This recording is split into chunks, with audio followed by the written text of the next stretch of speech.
Good morning and welcome back to Hachioji. After a day for the league qualifiers, we are back live from the western outskirts of Tokyo for the lead semi-finals, men and women climbing simultaneously. Men on the left, women on the right. Charlie Bosco and Mike Langley here all morning, as we will be here for the finals this evening. This is the big one. The World Championship only comes around every 2 years. Normally, of course, we had one last year in Innsbruck, but this is the one they all want to win. And Mike, the route setters have served up quite a treat for the climbers to compete on. Routes look fantastic. Yeah, I have to say, as soon as you walked into the arena today, you walked through these big double doors into this massive arena, and instantly the routes just stood out as spectacular looking lines. And you know, the route setters seemingly have done a good job in making them look good.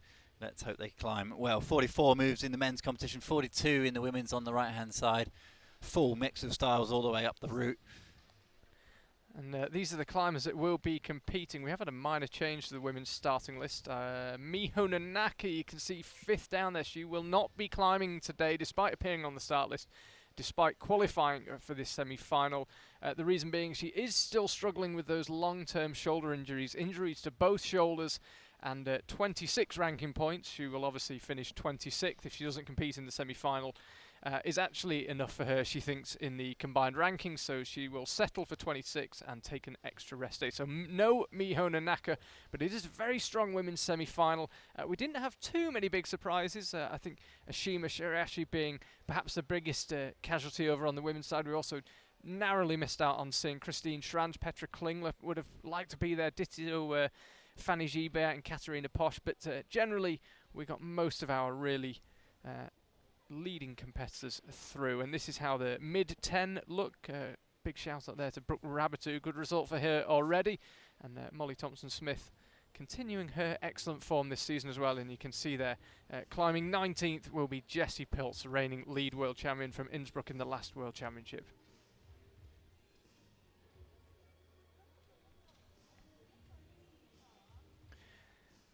And then it is big name after big name. Akio Noguchi will be 6th to last, and then Cheon Seo with her 66% win record in the 3 World Cups she's entered so far, and she was a measly 2nd in the other one. She has got a lot to prove. Can she do it on the biggest stage of all? We will find out shortly. She will be followed out by her compatriot Jane Kim. And then Annette Verhoeven back in action. Really pleased to see her back. She had a long-term elbow injury. And although I don't think it's quite 100%, she's clearly pretty close to top form and climbed really well in the qualifiers yesterday. She'll be 3rd to last out, and then it's Ai Mori, and then the familiar sight of Janja Garnbret coming out last. She is not the reigning lead world champion, of course, lost that title to Jessie Piltz in Innsbruck 2018, and I would imagine pretty keen to get it back. Meichi Narasaki will be first out on the men's route. As of usual, of course, the men will be climbing at the same time as the winning the 2 semi-finals running concurrently. Again, over on the men's side, not too many huge surprises. Alberto Gines Lopez missed out. Loic Timmermans well off the pace. But generally, as in the women's side, we got most of our real contenders through.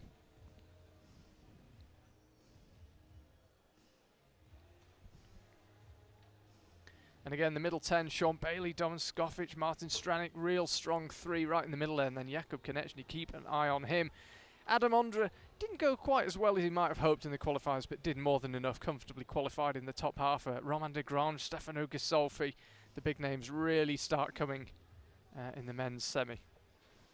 And then the final 6 out, and they're all contenders really, aren't they? Alexander Megos, Sean McCall, Kai Harada, Tomoa Narasaki, who is crowned Boulder World Champion for the 2nd time 2 days ago right here in this arena. Sasha Lehmann, who recently got over the line and got that first World Cup win earlier on in the season.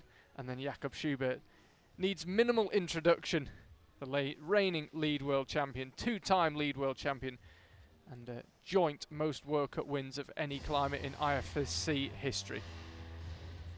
Just a couple of things from that start list, Charlie. First thing, mentioning Miho. One good thing Miho's got going for her, obviously she's not climbing here today, so she can't better her lead score, but she's particularly good on the speed wall. So she's probably got that in the bank to look forward to over the next coming days as well. The other thing that plays massively into this semi-final round is fatigue, surely. Fatigue and skin condition.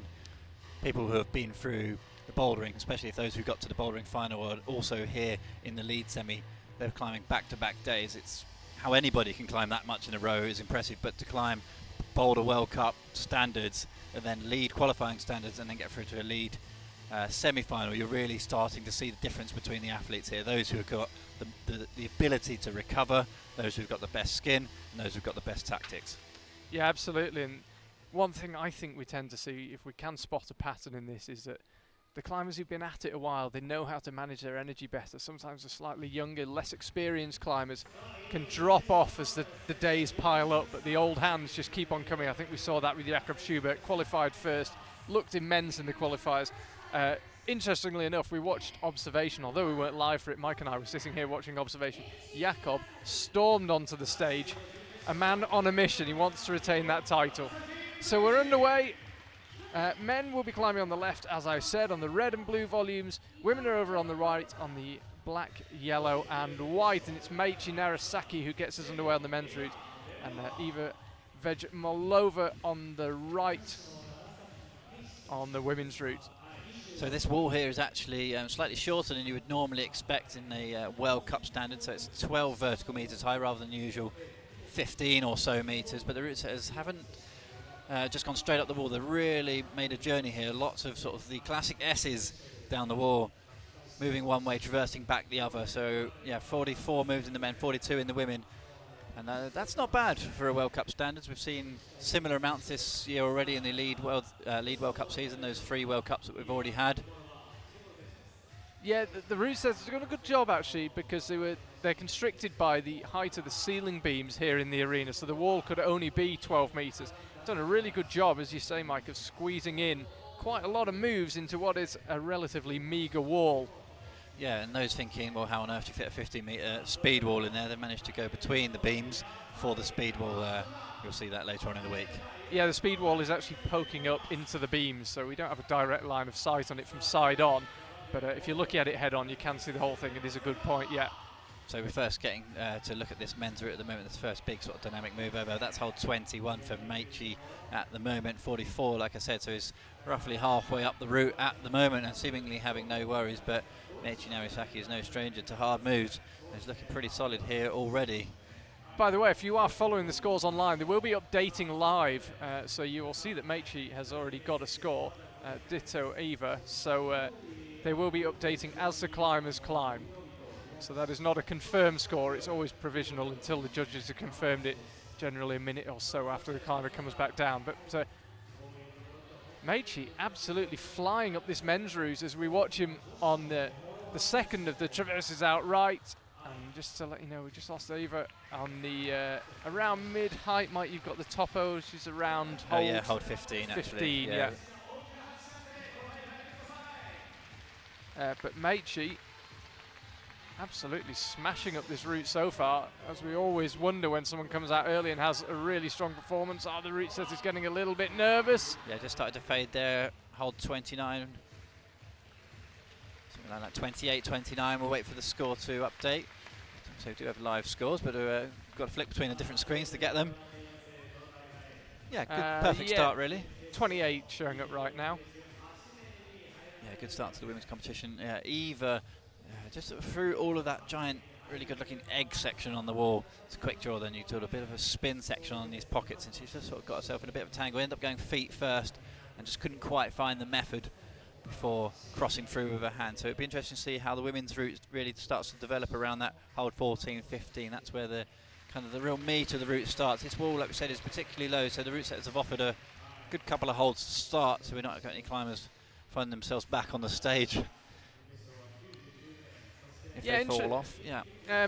Good start for Meichi as well. Did the double, of course, of boulder and lead in the Youth World Championships last year in August, so he's no slouch on the lead wall. So it'll be interesting to see how long that high point lasts. Alejandro Contreras of Chile out next.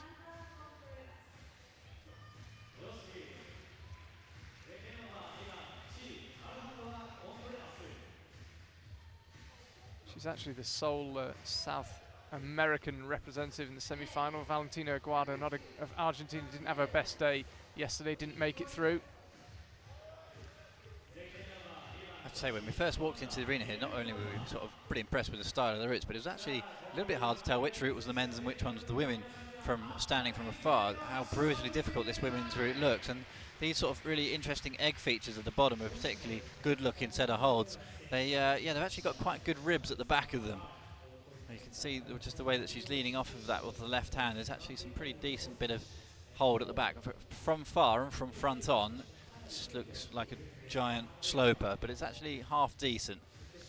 Tim Royce, by the way, of the Netherlands is underway on the men's route. We're sticking with Alejandro through here, through the eggs, as you say. That's not what my eggs look like this morning, I'll tell you that. Missing your good English fried egg.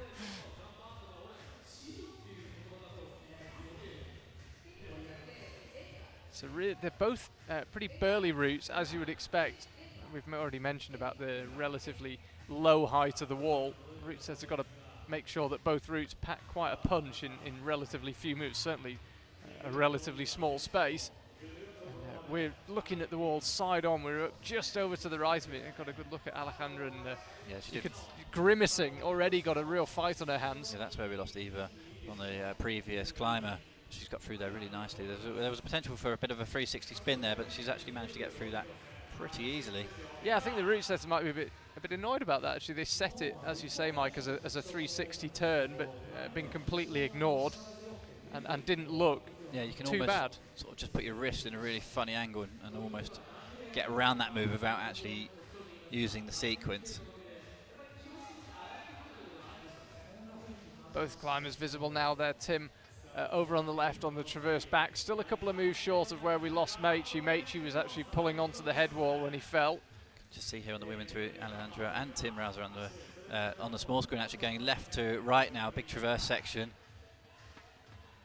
This is going to be a feature of the league competition all of today, of course, and during the combined. We've got the combined championships immediately following this main world championship, and it's going to be a feature just in order to get enough moves in. We're going to see a lot of traverses on the lead wall, a lot of back and forth.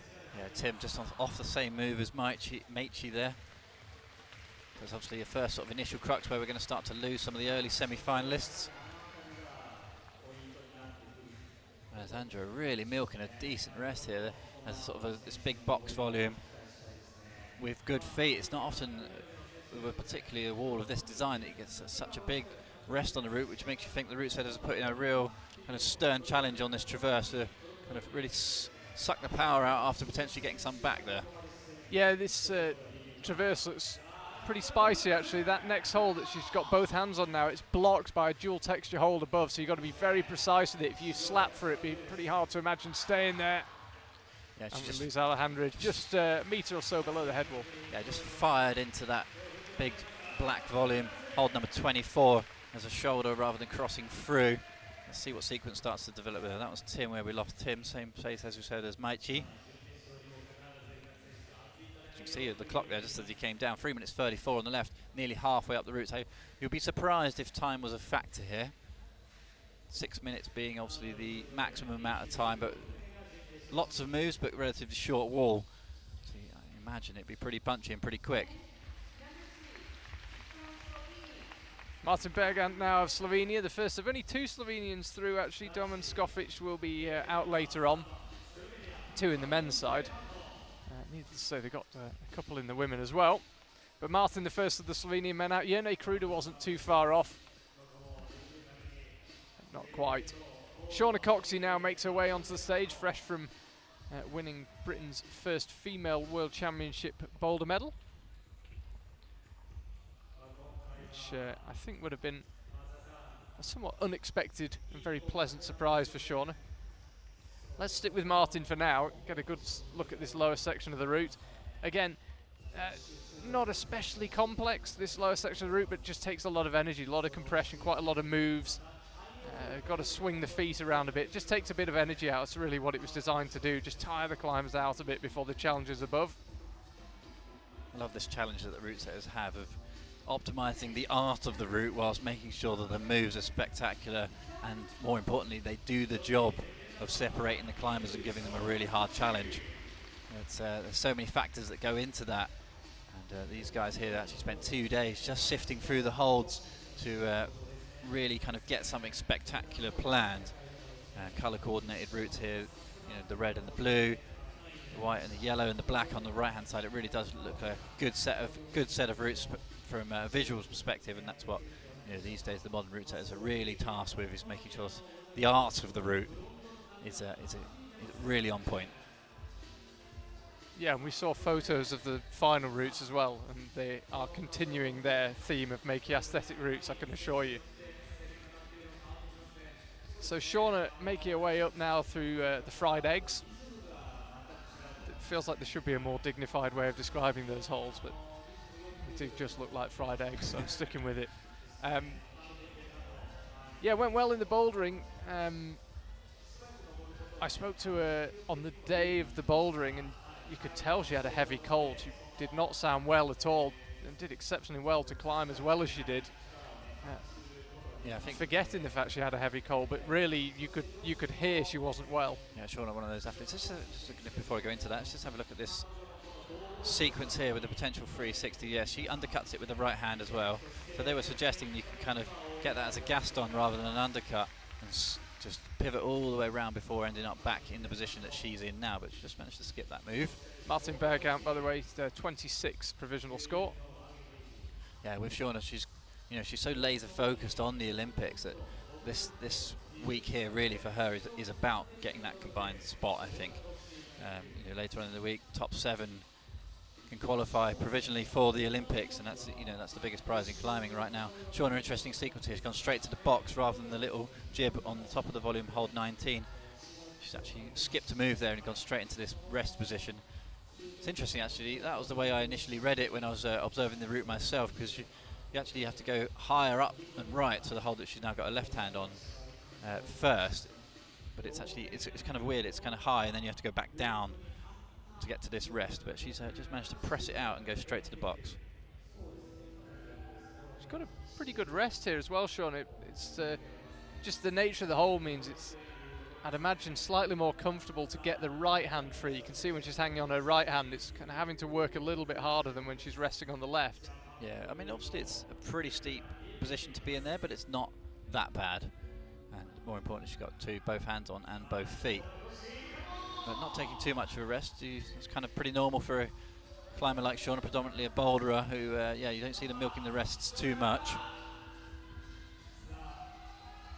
So here she goes out again. You can see that dual texture blocker hole on top of that yellow one. It just closes it off slightly. Most of the good part of the hole is still available, but it just means you've got to be a little more precise. It just gives you a little more to think about when you're placing your hands. Yeah, hasn't got the clip here, Shauna, so I'm not sure if she's even missed that or just sails past it. So it was looking pretty tired. All of a sudden they're out of that box. I have to say, if you've got a cold, climbing the routes is absolutely brutal. You just, bouldering. You start breathing hard on the route. Bouldering, you can just recover between goes, but on the routes, there's obviously it's one go or nothing. But I think she should be, she is focused on the combined. She should be with that fantastic bouldering result. As long as nothing too bad happens on the speed wall, she should be all right. But she's really consistent on the speed as well. But let's concentrate on the lead World Championships first, and not worry about the Olympic combined just yet. Well, it's interesting because it is actually affecting the lead World Championship, isn't it, in terms of climbers' approaches? Yeah. I mean, Miho Nanaka would never have just not competed in a lead World Championship semi-final, generally. So it's definitely a factor. But yeah, there is, lest we forget, the biggest prize in each individual climbing discipline available. Yeah, it's going to be interesting on the men's competition. Hidemasa, winner from the Briançon World Cup on the wall. He came out so early in that, his first climber out. Yeah. In that final, and ended up winning the competition. Always makes for a somewhat tricky competition to watch in a way when someone sets an early high point and it's only over time you realise just how strong the performance was. But World Cup winner Hidemasa Nishida. Yeah, what we saw from him on that occasion was he wasn't sort of the quickest, it didn't look the smoothest, but he just keeps on trucking. He just never seems to get massively flustered and just keeps going. Sandra Lettner now underway, one of the real big hopes in the Austrian all-round group. She is very much an all-rounder, super talented in pretty much every aspect of climbing. I know the Austrian team have got very high hopes for her, and she does seem to be firmly delivering on those high hopes. Let's stick with Hidemasa. He's entering what I would suspect is a pretty pumpy section through these pinches. just keeps on coming. He's already getting slightly jerky in his movements. I think that lower section's probably done its work of just getting him a bit tired. Yeah, nice powerful move out there. No additional screw on for the left hand on that big pinch volume. Oof, Nice that is toe some hook. flexibility. Yeah, I was going to say, nice toe hook outright, but he managed to keep his left foot on at the same time. If you got it, you might as well use it.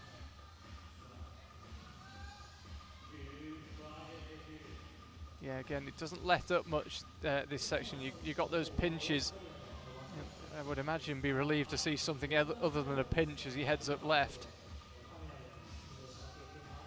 So there's a little, we haven't seen that much of it, but there's a little jump here. You've got to go, and that's how you do it.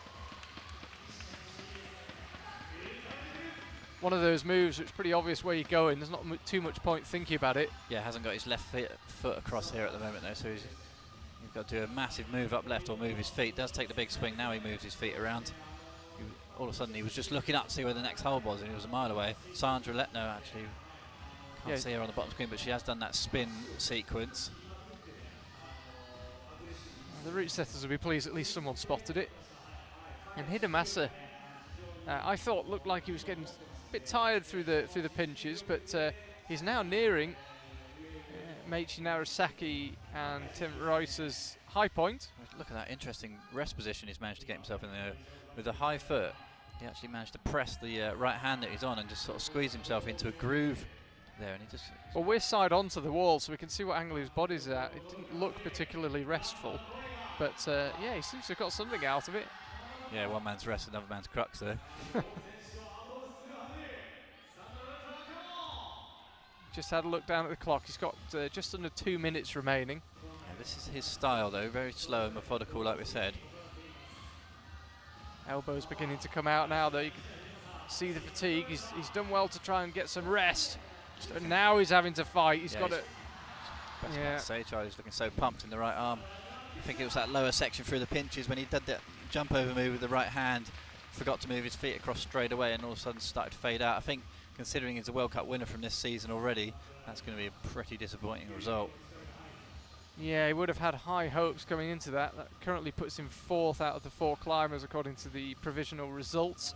Marchello Bombardier, another World Cup winner, hoping for a big performance, will be climbing next. Let's focus on Sandra Letner for now. Yeah, up to this point she's actually had to put a couple of pretty big fights in. After the 360 spin around hold 19, she actually made a bit of a mistake and just struggled with the rope around her arm a little bit. You can see just wincing there as she drops into the big Gaston shoulder press on this volume.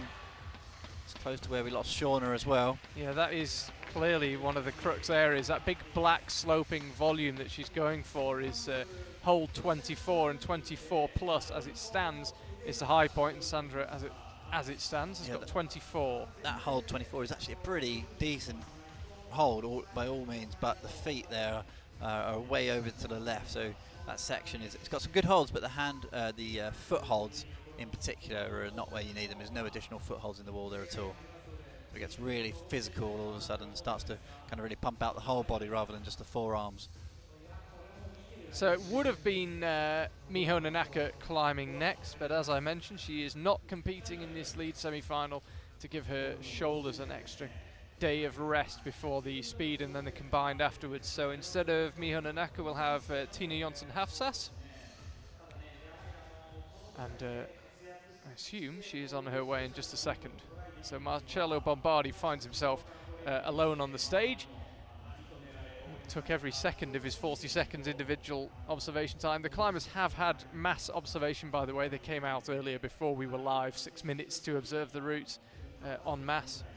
What's interesting about the observation here, and I wonder if this is going to play into the routes later, but the climbers could only observe from the staging area. Normally they get to jump off the staging and get right back pretty much as far as they want up until where the crowd starts, but here the stage, the way that it's been kind of rigged, you just can't get off it, so actually observing the top of the route, particularly on the women's route, it's quite hard to see what was going on right at the top.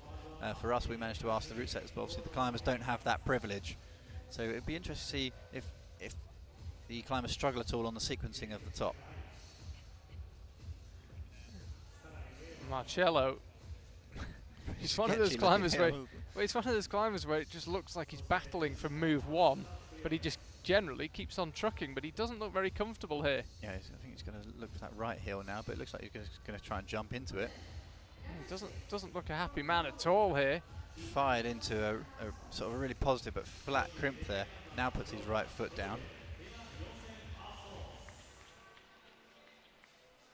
Yeah, he's one of those climbers where looks are slightly deceptive. Every time we see him, he's grimacing. He looks like he's really working his tail off. Yeah, then and yet just out another 20 moves. 2 minutes later, he's still going.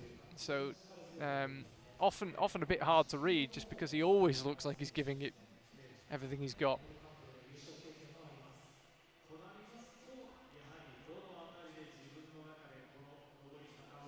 Again, uses the toe hook, but unlike Hidemasu, he's not quite got the flexibility to keep the left foot all the way out wide. Nice bit of sequencing there from the root setters.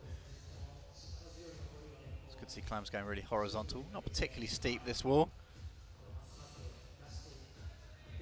Gonna check the angle after this. Somewhere between 30 and 40 degrees, I'd imagine.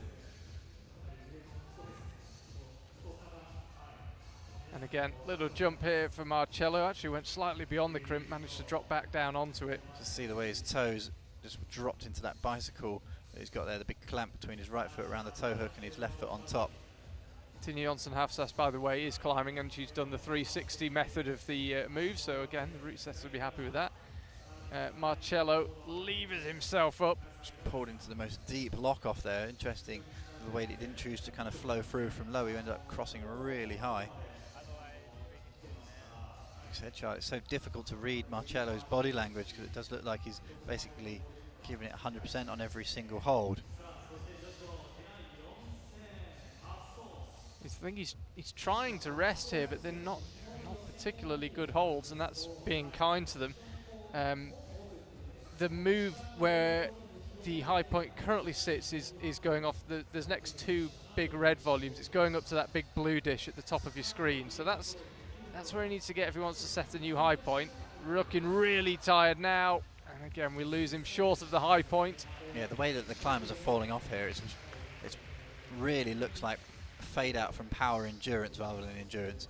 This is so punchy, these routes. Every single move has got to be hard, bar the first couple, just to make it hard enough in the distance that they've got. Like I said, quite a short wall, 12 vertical meters. It's about 15 meters overall climbing if you went straight up the wall, just with the amount of overhang there is, the way that the route setters have wiggled the roots around. But the move still has to be basically really hard. Not bouldery sequences, but just hard, powerful moves. Unrelenting. In the women's route, however, get up to quick draw number 6, and it looks like it's a really decent rest before going back out right. Tina actually just using the rest ever so slightly different, subtly differently to Shauna. When Shauna was putting the right hand on, she was putting it basically where the left is, whereas Tina's putting it a bit further down the volume, but it's the same spot they're resting on. As you said earlier, Mike, really steep. Look at the angle of chalk bags hanging out. But you're on acceptable footholds and a reasonably good handhold, so yeah, the climber's really milking the rest. Marchello walks past our commentary position now, looking like he had a fight. Mei Kotaki will be the next climber after Tina, and we await the arrival of Hanwol Kim. First Korean to appear in this semi-final. Jungwon Chon will be out later on as well. So Tina springs back into action. Yeah, so it's that, sorry to interrupt you, Mike, just immediately right of that polished dual texture hold, blocker hold. That's hole 24. That's where climbers have been getting to and struggling to move on from. So she's entering the section that so far has stopped just about everyone.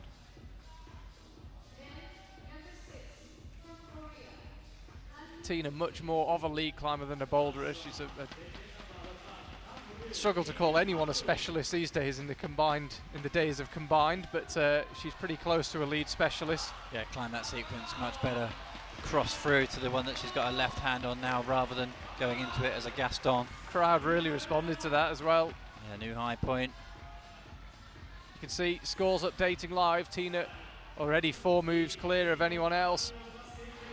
And just suddenly looked super tired from nowhere, really. I think that section where we lost a lot of climbers around hole 24, even when you get through it, it's clearly exacting quite a price from the climbers.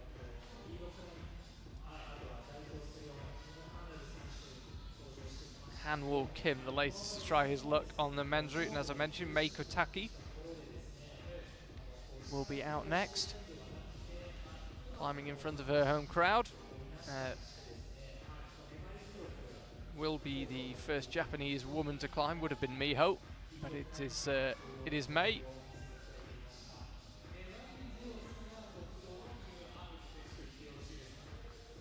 Hanwoo Kim, was surprised to see him trying to rest on these pinches, perhaps realising just how bad they are.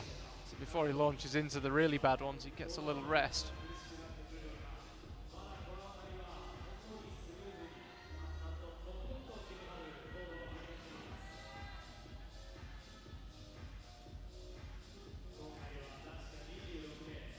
Hamill needs to share that, match that pinch. There we go. Drop down with the left hand, and then he's got the little jump up to the crimp in the dish.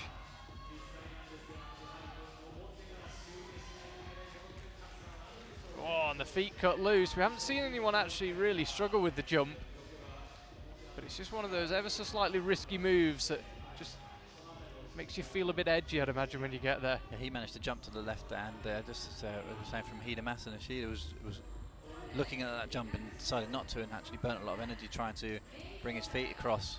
Hanwoo just committed to the jump straight away. He's definitely keeping the pace up here. Feet slipping again from Hanwoo Kim, and yeah, it's that section heading out right. It's clearly going to prove the crux of the men's route. Yeah, there's a foothold and sort of directly underneath that section for they sort of drop into those big dual texture slopers.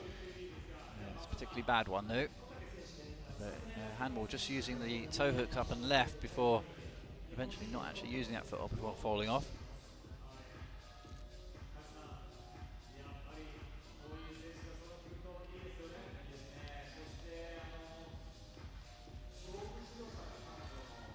Focus on Mei Kotaki now, climbing through the fried eggs. Will Bosi will be out next on the men's route.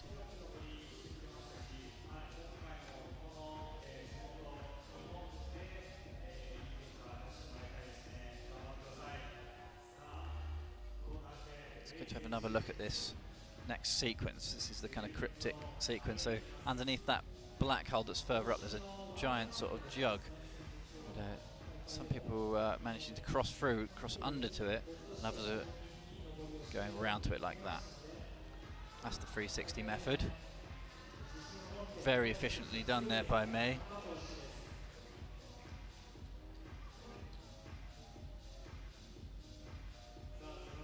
Just looks over her left shoulder to check the time. Will Bosie's just got underway on the men's route. Yeah, I think Bosie's kind of got a bit of a point to prove here. His bouldering not quite where he wants it to be at the moment for this combined ranking. Speed is pretty decent, but it's definitely not top 20 speeds at the moment. So he's kind of relying on his lead climbing a little bit, and this is where he's had the best results. Mei Kotaki just having a look at this next sequence. So it's the right hand up onto the black, or as Shauna did, pushing all the way down to that box and resting there.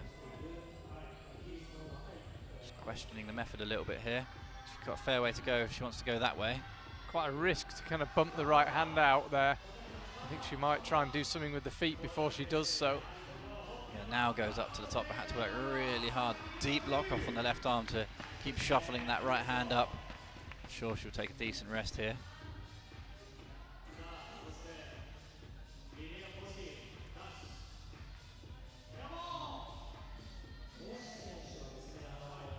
You can see in the background there, Will Bosie's climbing like he stole it. He's absolutely flying up this route.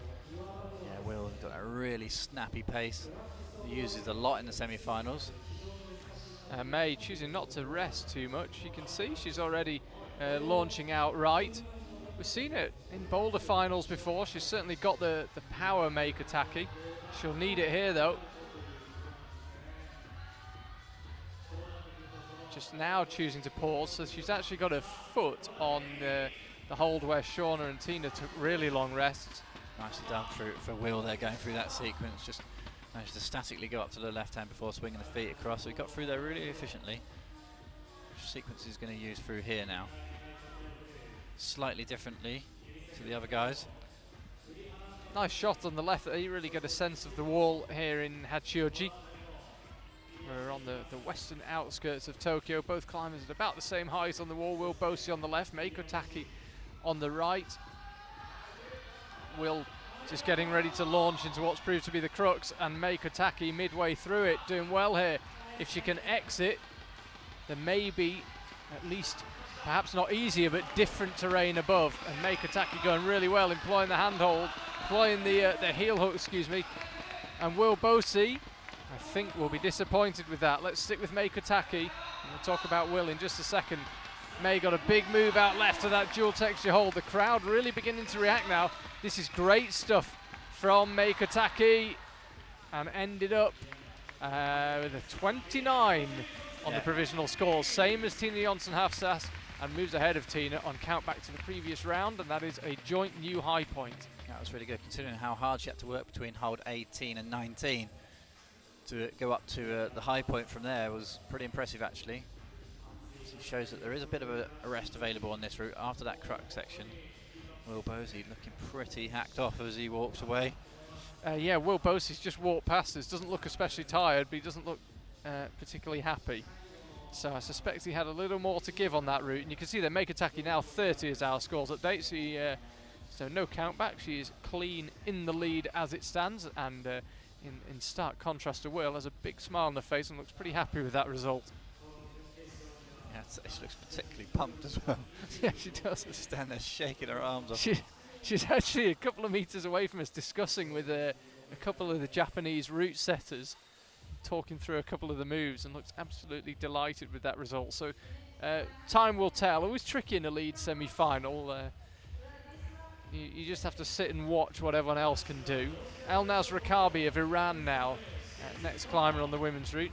Vladislav Shevchenko of Russia climbing on the men's route, just struggling with this slightly awkward start. It's just a tricky start. That cylinder he's got his feet on, it's dual texture, the top of it's low friction. It's just, I don't think we'll lose anyone there, but it doesn't seem impossible that someone could make a tiny mistake and just slip off right at the very start of the route.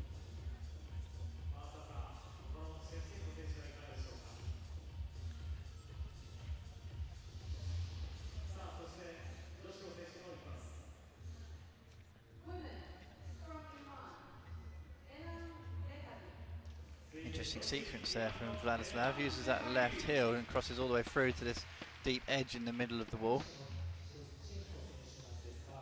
All that work for him for this next move, though. Does nicely. He's a pretty tall climber, so I think that might help him through this next section, through the blue volumes. But then as he gets a little more compressed higher up, and we are not going to see him higher up. Just a basic error there. It's obviously a left hand, and just don't know what happened there. Just yeah, fundamental error, unfortunately. Let's stick with Elnaz climbing the eggs. Good to see Iran represented in the lead semi-finals. I would be surprised if Iran wasn't represented in the speed finals in the shape of Reza Ali Porshena. But really good to see Elnaz climbing. Went well yesterday in the qualifiers. Just to let you know the story from the qualifiers, by the way, Janja Garnbret, the only climber with 2 tops over on the women's side. And over on the men's, we had 3 climbers with 2 tops: Sasha Lehmann, Tomoa Narasaki, and Jakob Schubert. Just as Elnaz is working through this bottom section, just once again have a think about how impressive it is. For example, Janja Garnbret winning the World Championships in bouldering the night before. By the time they would have got back to the hotel, it would have been close to midnight after the podium ceremony. Then to get up super early and get ready for the lead qualifications the next day, I do find that quite staggering, to be honest. Normally after a Boulder World Championships or a Boulder World Cup final, next day is basically chilling and heading home. And to get up early and go straight into another discipline and another set of hard moves, just how on earth these climbers have enough skin. It's crazy. You know, you got people, just talking to Andrzej Perach this morning from Slovenian team, saying after boulder 4 in qualifications, semi-finals, he was all out of skin, and to go for a further round, it's like I say, quite phenomenal. So Elnaz did the 360. It looks nice. I'm not sure it's the most. It was just perhaps got a hand caught on the rope. Yeah, there. absolutely, definitely. Yeah, that's what has happened to Sandra Lettner as well. She just got her arm caught, do the 360, but then the rope ends up wrapping around your arm. So it's just another thing. Just got to unwrap your hand before you go into that next move. Sandra Lettner managed to recover it, but yeah, just a bit of rope drag as soon as you pull around. Not really the belayer's fault, you would say, because there was clearly enough rope, but just the way that the rope ran on the arm. And she looks disappointed, and I can understand why, Elnaz. I think she was beginning to get tired, but certainly had a bit left. Yeah, got the rope caught. So Jongwon Chon now of South Korea, sporting a very fetching new haircut. Does not look like the Jongwon Chon we're used to seeing. I like it. Wouldn't want to start a rumour, but I suspect there's been a bottle of hair dye purchased as well. You're just jealous. Yeah, better some than none, I guess. So yeah, it doesn't look like the Jongwon Chon we used to seeing. I have to say, I didn't actually recognise him when I walked in the venue and saw him the other day. As you imagine, with a boulderer as vastly successful as Jongwon Chon, no problem at all with the jump. Suddenly looking a bit shaky though. The feet cut loose for the second little jump. Hard to describe it as a jump, little pop really. Elbows are out now. He's beginning to look tired, Jongwon Chon. Just seems to come on suddenly. Yeah, just pausing there, just to try and reread the sequence. All of a sudden he's looking in desperate trouble here. Yeah, it suddenly looked very tired, Jongwon Chon, and as you say, Mike, he paused to try and make sure he got the sequence right, but it's not a particularly easy place to pause. One thing about this style of routes and route setting is that the semi-final is going to rattle through really fast. Vita Lukan's on the wall now, the youth world champion from Moscow almost exactly 1 year ago. Has made lead World Cup finals this year. Yeah, she was very unlucky in the bouldering, 21st, narrowly missed out on the semi-finals. Here she is in the lead with a chance to make amends as Jongwon Chon walks off past us, not giving much away. Yeah, the bouldering results wasn't where we would want them either. So Chon just struggling at this championships a little bit. Yeah, he really didn't look himself in the bouldering at all, so disappointing for him. Sadly, we're actually a couple of metres raised up, so we can't grab climbers as we walk past and get them to come and have a word with us. Otherwise, we would be trying to get a couple of climbers for interview for you. But sadly, we're kind of on the first tier of the arena, so the climbers can't get to us without going through quite a corridor backstage. Let's stick with Vita again. Very quick through the 360, really fully committed to it. You can see the way the rope, as you go round, then wraps itself inside your arm. The rope's usually on the outside of your arm. So at this point here, you have to flick the rope over your arm or just go for the move. Let's see what she does. Just flicks it out just at the right moment. It does add something. It does. It adds just an extra move, if you like, or an extra movement. Yeah, if you don't release the arm, then all of a sudden your arm doesn't move quite as freely as you want it to, and it takes you a little bit by surprise. And with moves this hard, that big rollover move is a particularly hard move already. It just slows the arm down and you end up just coming short. Rudolf Ruana's just got underway on the men's route. What a day he had in the bouldering. Was leading the way for quite some time in the bouldering semi-final. As more and more climbers came out, he ended up getting shifted down the order, but he ended up 8th, top 10 finish in the bouldering. Superb result for him, and he's backed it up with a really good day in the qualifiers yesterday in the lead. So we'll keep you up to date with his progress on the men's route. Meanwhile, we're sticking with Vita. She's back at the rest.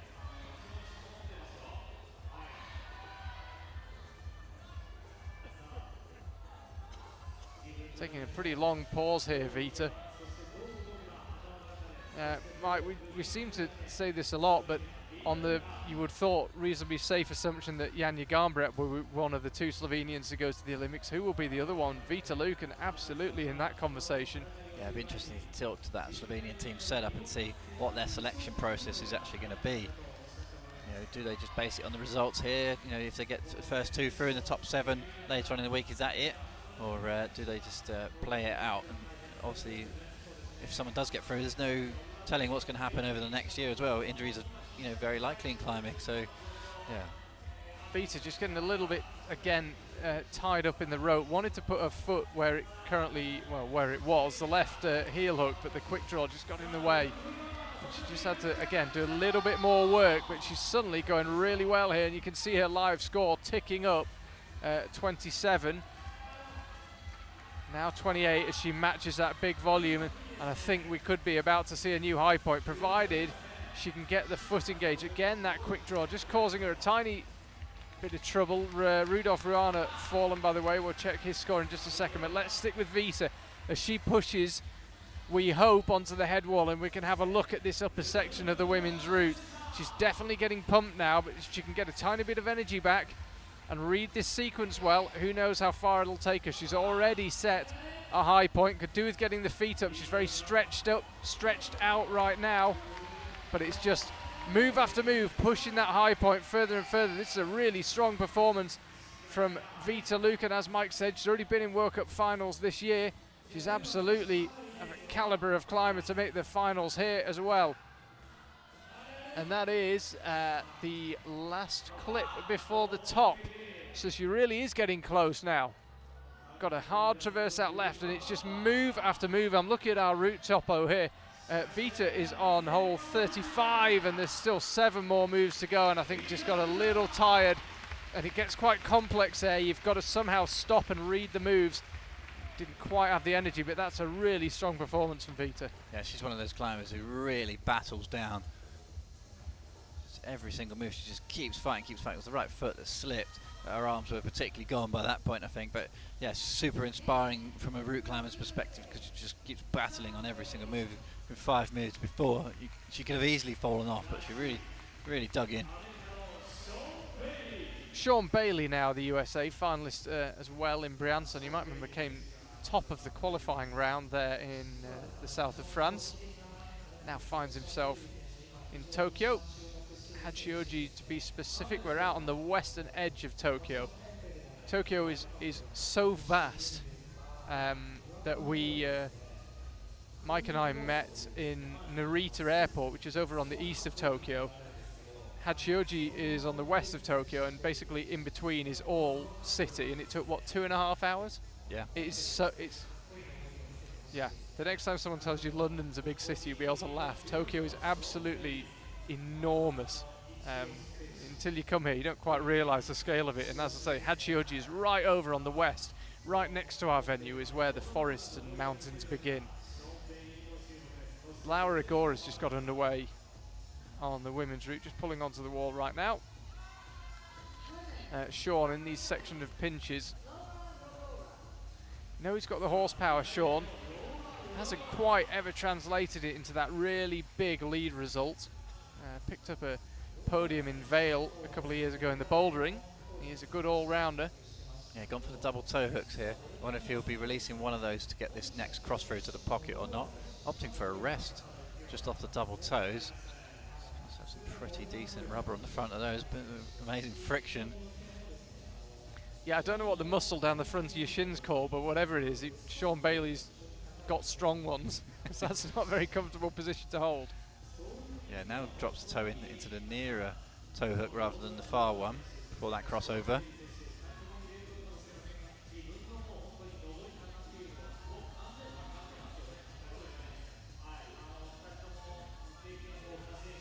So Sean now lining up the jump. Laura still relatively low down.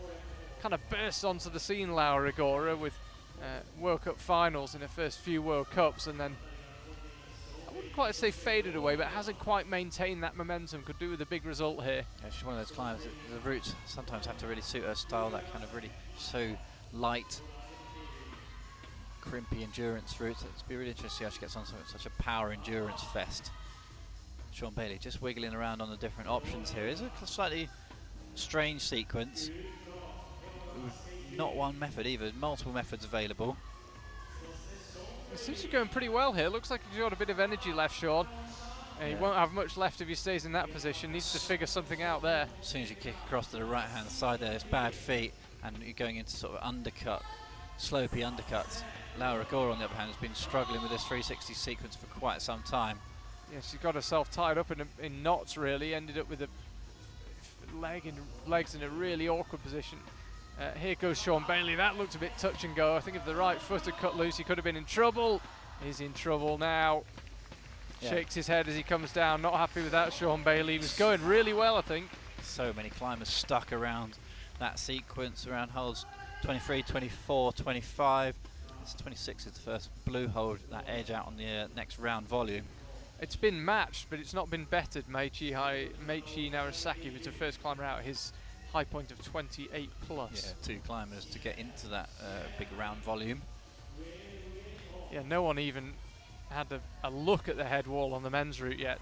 Laura Gore, this is an interesting, it's turning into kind of an interesting sequence as well. As you can see her gritting her teeth, just trying to find an option, goes low, as we've seen with Shauna, goes low to the big box before moving back up and left. It's yeah, like I said earlier, it's quite a strange sequence really,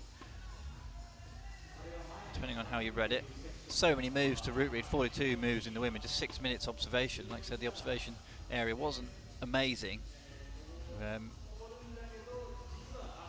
so much route reading on the go here for these athletes. Really an on-site experience for them. Domen Scoffit's out onto the wall now.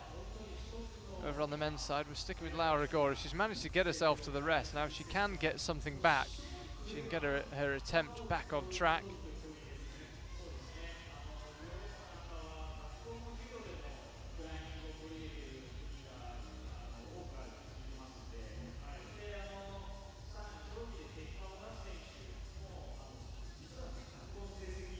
She is, even by the standards of World Cup climbers, she's pretty short, Laura Gore, and that looked like quite a stretch for her. Yeah, she's blocked her left hand there with the right as well. She's got a really big wrist wrap on that hole, but now just managed to shuffle it over. Done well there. Could do with getting this clip done sooner rather than later, you would imagine. How is she going to clip? I think she considered seeing if there was a knee bar. As it is, she goes for the heel hook again, shuffling along. You can see that the hold, that yellow hold, is not really blocked off by the blocker, but what it does mean is that you can't slap for it. You've got to just be precise as you move across it. Again, now out to that big black volume. This is where we've seen a lot of climbers struggling. And Laura does well to hold the swing initially, but can't hold it forever. Yeah, just as she swung off there, I thought that would be it, but almost held the backswing. She really struggled with the sequences all the way through that bottom section, unfortunately, so she really couldn't get into her rhythm at all.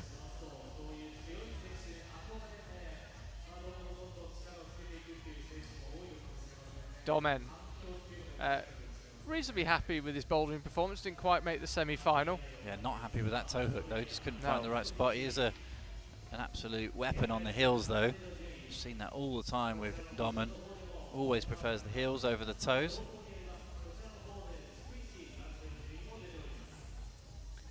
Suddenly got himself comfortable. It just looked like there was a couple of seconds of panic there. It's about to be all Slovenia on the wall. Lučka Rakovic just walked out for her attempt on the women's route. Let's watch Domen here on this jump. Got to go with the right hand. There it is, and then you got another, again, not a jump, just a little pop up with the left hand. It's looked like it's hurt him a little bit. That just a slight indecision off the toe or the heel there. Certainly not what you need going into this next, what's seemingly like the first crux of the route. Makes his decision as to the hand sequence straight away there. And that really is pushing the definition of a rest there from Domen. At least it's a spot to chalk up. But locked off like that with your elbow level with your ear does not look particularly comfortable, but he's trying to get something back, as you say, Mike. I think he burned a bit of energy, just getting slightly nervous through the pinches. But Domen, very much a lead climber who does the other disciplines, so what can he do with this next section? Yeah, if he does get through here, it'll be particularly impressive because he's looking really flamed up to this point. Not only has he got to get through here, he's got to find some way to clip. It's impressive from Domin. He's found a bit of composure all of a sudden. Definitely getting tired. But I think if he can get himself established here, we stand a chance for a new high point, but he'll have to latch the next hold if we want a high point. Now he's got it, so that is the new high point for the men. That's 29. Domin could be the first climber to have a real look at this upper section. But I think he was, in the back of his mind, was thinking about that next clip. Yeah, he had to make a decision at some point. He did well really, because he was obviously looking pumped through that kind of cruxy section around hold 24 and 25. Seen so many guys fall there. He obviously chose to sail past the clip just to get more scores in the bag. At which point he kind of had to make a decision and either just kind of keep going and risk never being able to get the clip, or just pause it and try and get that clip. Amazing how clipping on these competition routes becomes such a factor. So sometimes on big projects outdoors you might find a bit that's really hard and you can just skip the quick draw. Yeah, we should say that is not allowed here. If you're wondering about climbers finding a clip awkward, you do not have the option but to carry it, but to clip. You have to clip every quick draw in sequence. You're not allowed to just be brave, be bold, and keep going. What's the phrase? What's that ridiculous English climbing phrase I'm looking for? If in doubt, run it out. That's right. Yeah. Easy to say in the pub, much harder to do on the crag. But, yeah, especially when the wall's only 12 metres high. Exactly. It's if in doubt, land on the stage. It's a risky game. It would be a risky game if you were allowed to do it. But you're not, so the climbers always have to find a way to get each clip done. I mean, the route setters, the hole is covered in screw holes where the route setters could put the quick draws. They really try to think about where to put them, but ultimately you do have to get a hand off and clip them. Luchka seemingly going pretty smoothly here. Yeah, she was so smooth through the 60, looked massively composed. She completely cut her feet off and hung through that section with such ease. So confident in her sequencing as well. Second of 4 Slovenian women in the semi-final. Chasa Kalan will be the next one. She's got that really low pinch for her right hand for the rest, rather than getting the top of the box. Does just keep checking for the time.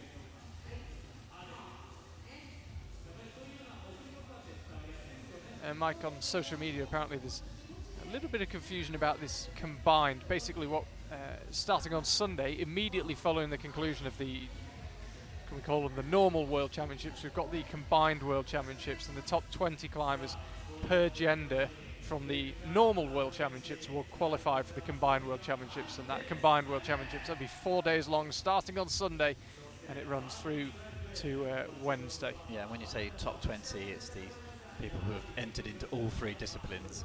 Their scores are multiplied together, giving them the top 20 rankings. So top 20 per gender through to the combined. As I say, that starts on Sunday. So Luchka now just on the blocked yellow hold. As you said, Mike, looked super composed up until now. Just beginning to betray the signs of fatigue, but still looking pretty comfortable. High point set by Vita Lucan is 35. She's still got some way to go before that, but she's got herself comfortably into second place. I'll let you know when she's getting within a few moves, just to give you some idea. That volume she's matching on is hole 27/28. It's 27 when your first hand gets there, and hole 28 when your second hand arrives. And now she's across to 29, which again becomes 30 once you've got both hands on it. So Luchka stabbed up with the left hand. Suddenly the fatigue, when it came quickly, but I think that'll be I would say a 30 plus or a 30 for Luchka Rakovic. Comfortable second place.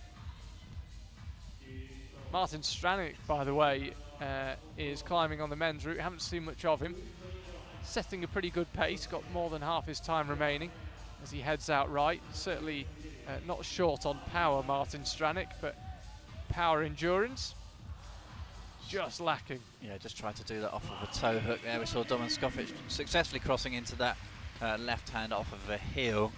Maichi just did it front on, just off the low blue scrawn.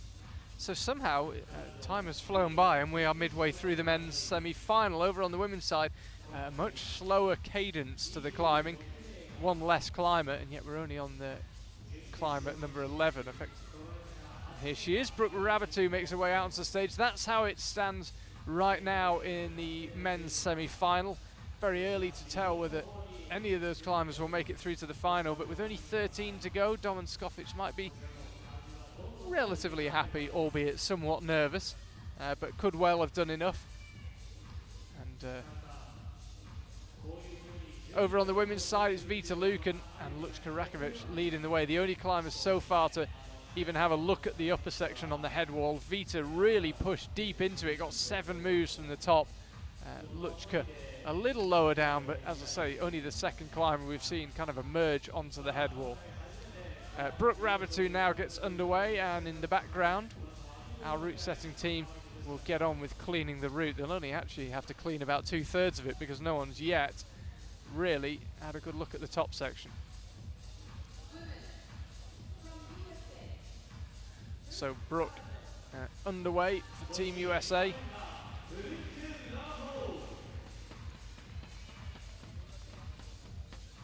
Yeah, I heard this morning, Charlie, this is quite fascinating, that Team USA have actually hired out a local gym here for their own experience here in Hachioji. They've been here for so long, they decided to come mega early and kind of get the training done in Japan.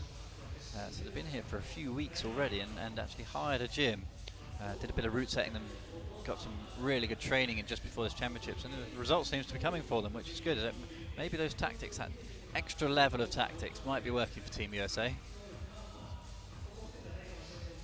Made the semi-final earlier on this year in Villars, Brooke Rabbitou, and she is the female Youth A lead champion from Moscow in 2018. Comes from very good climbing stock. Brooke seems relatively comfortable so far through the fried eggs, heading up now towards the potential 360 section. I'm getting hungry with all this talk of eggs. I'm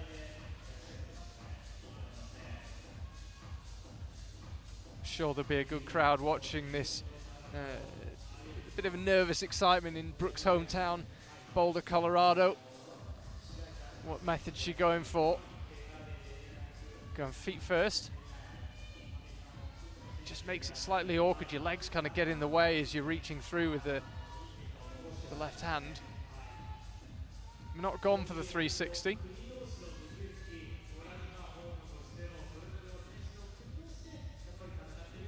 And opting to take a rest. Thought she was couldn't possibly have clipped from there. Actually, just loosening the rope. Yeah, I think she was just checking that she was not getting a tight rope there from the belay, and make sure there wasn't any drag around the back of that volume. For this next big crossover, we have seen a couple of climbers get the rope caught around their arm there and just struggle with the rope a little bit. Brooke looking pretty. Really, I was about to say pretty tired, but she's just having to use a fair bit of power through that sequence. Now if she can just get her right hand slightly further round, you can see her fingertips just landed on the slippery section of that dual texture hold. The white section is very, very low friction, but she managed to keep pumping the hand around, and she's now got herself into the position where we've seen quite a few climbers take a pretty long rest.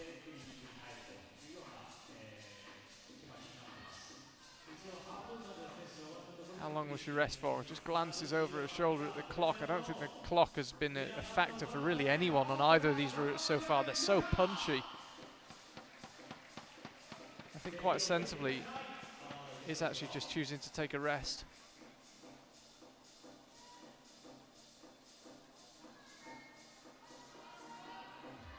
Okay, now she launches into the big traverse outright. Again, these are reasonably good holds she's on, but the angle of the wall and the fact there's been so many hard moves below means they probably don't feel great at all. Yeah, she just lost the feet there temporarily. Regains them again, but it's just the feet follow hand through this section.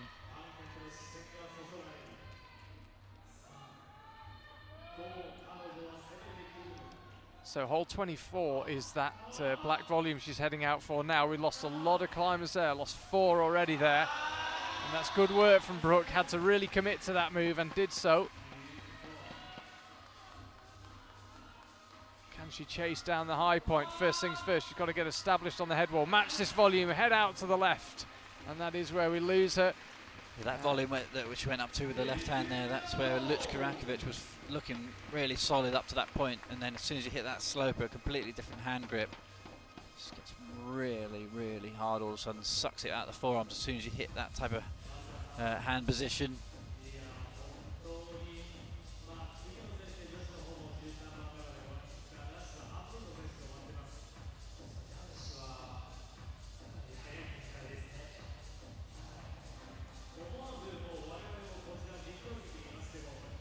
So as the route setters continue to clean the men's route, we await the arrival of Evgenia Kazbekova. She was 4th in the bouldering earlier in the week, having a superb World Championships. Yeah, having a superb season. Yeah. Absolutely peaking at the right time here. Remember, again, we don't want to get ahead of ourselves. There is the biggest prize in league climbing to be awarded here, but if we do think about the Olympics, climbing countries can only take 2 climbers per gender to the Olympics.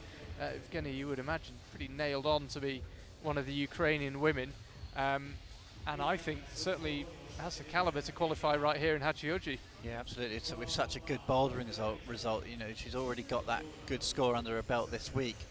So a half decent result here in the lead competition should see her through, really.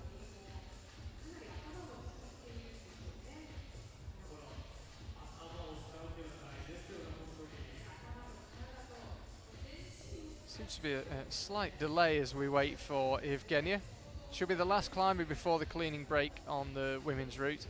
The spectacular looking women's route. It'd be good to see someone else have a go at that head wall. It'd be good to see one of the men get really high on the route on the left as well. Yeah, there's a lot to be done on the men's route yet. Nobody really endangering the head wall whatsoever. We have got a really strong lead route setting team here, actually, led by Adam Pustelnik. But Jan Zabranik and Flo Moenig also part of the team.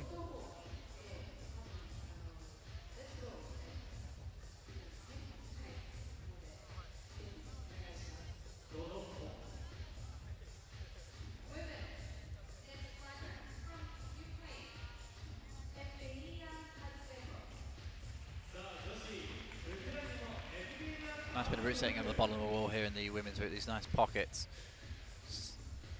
Pockets are such a great way of creating a nice flowy sequence, forcing climbers to climb in a certain way.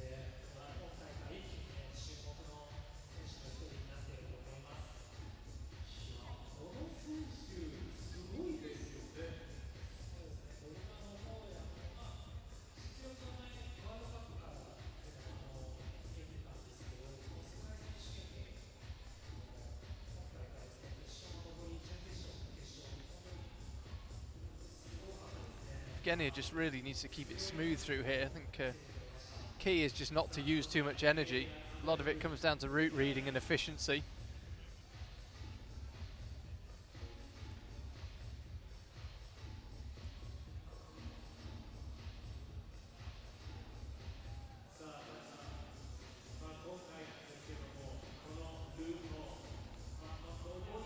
Get to see a really decent close-up of this next section. She does go for the sort of undercut with the right hand method. Get really crossed across the front of your body. It's such a powerful position to hold, isn't it, with the hands straight through like that and the body horizontal. Yeah, especially when your arms are crossed, because it just sort of makes your muscle groups work in all the different wrong ways. Almost done on cleaning the men's route by the looks of things. I think we could be about done.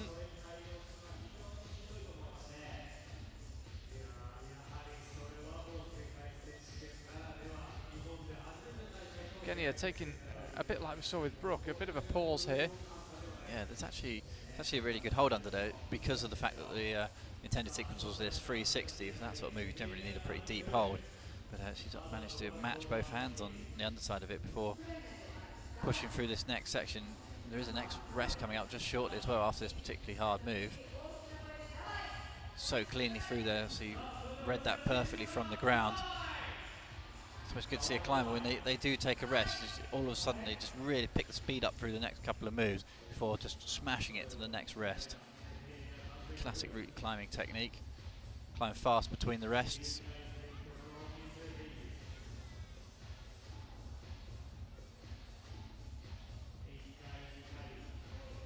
How long will Evgenia rest for? She, I think, was looking whether there's a slightly better way of resting.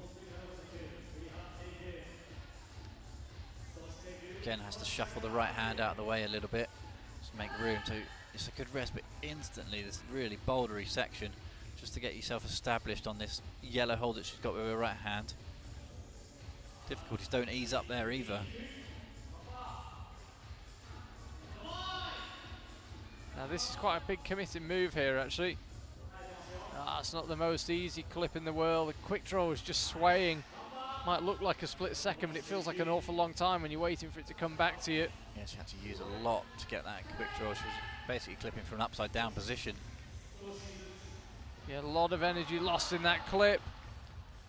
And I think instantly put her hand on her head as if to say she was a bit frustrated, and I suspect it was because of that fumbled clip. That wasn't really the time to go for it, I don't think. Yeah, maybe we can see that again, but you could just, when she ended up clipping the left heel really high, clipping off this awkward handhold and end up clipping her all the way through her body, particularly basically upside down. Should be able to see that again. So interesting how every single decision has to be right on these routes to climb to perfection. That's so tight as the competition and difficulty of the lines. Let's have another look at Evgenia then. It's actually past the point that she actually got the clip. I think she was pretty gassed by that stage, sadly. And you could see instant frustration. Always a fun climb to watch, though. Climbs with a smile on her face. Looks like she enjoys being on the stage. And instantly the route setting team, albeit two different members of it, start cleaning the women's route. So men's route has been cleaned and it is ready to be climbed. That's how we stand midway through this women's semi-final. Again, it is Slovenia and Slovenia at the top. You would imagine it'd be fairly odds on there might be another Slovenian up there a bit later on in the form of Janja Garnbret and possibly Chasa Kalan as well. And as I mentioned earlier, but if you are just tuning in, Miho Nanaka not climbing today. She is on the start list. She should have climbed 5th, choosing to take an extra rest day to rest those 2 shoulder injuries that she's been suffering with for quite some time now, ahead of the speed and then the combined. So Jakub Konečný, second Czech climber in a row, albeit with the cleaning break in the middle, and second of 3 Czech climbers in this men's semi-final. Some chap called Adam Ondra will be out not too long from now. Jakub, super strong young climber.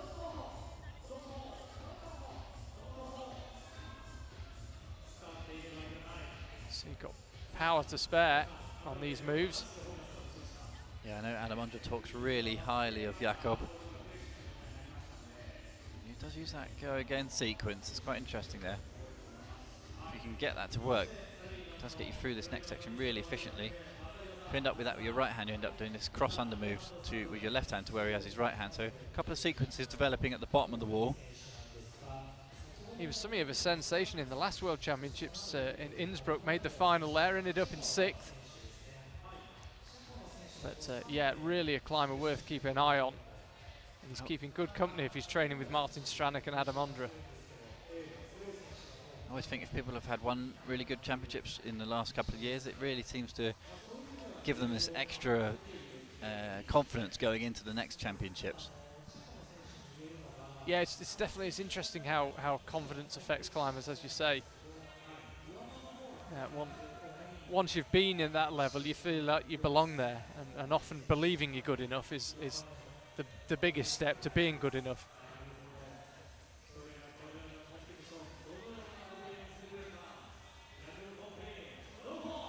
So Jakub choosing to match before he pops up for the left-hand crimp on top of that dish volume.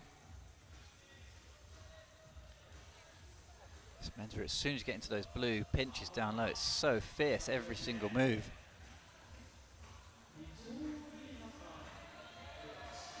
World Championship finalist from last time out, Jakub Konečný.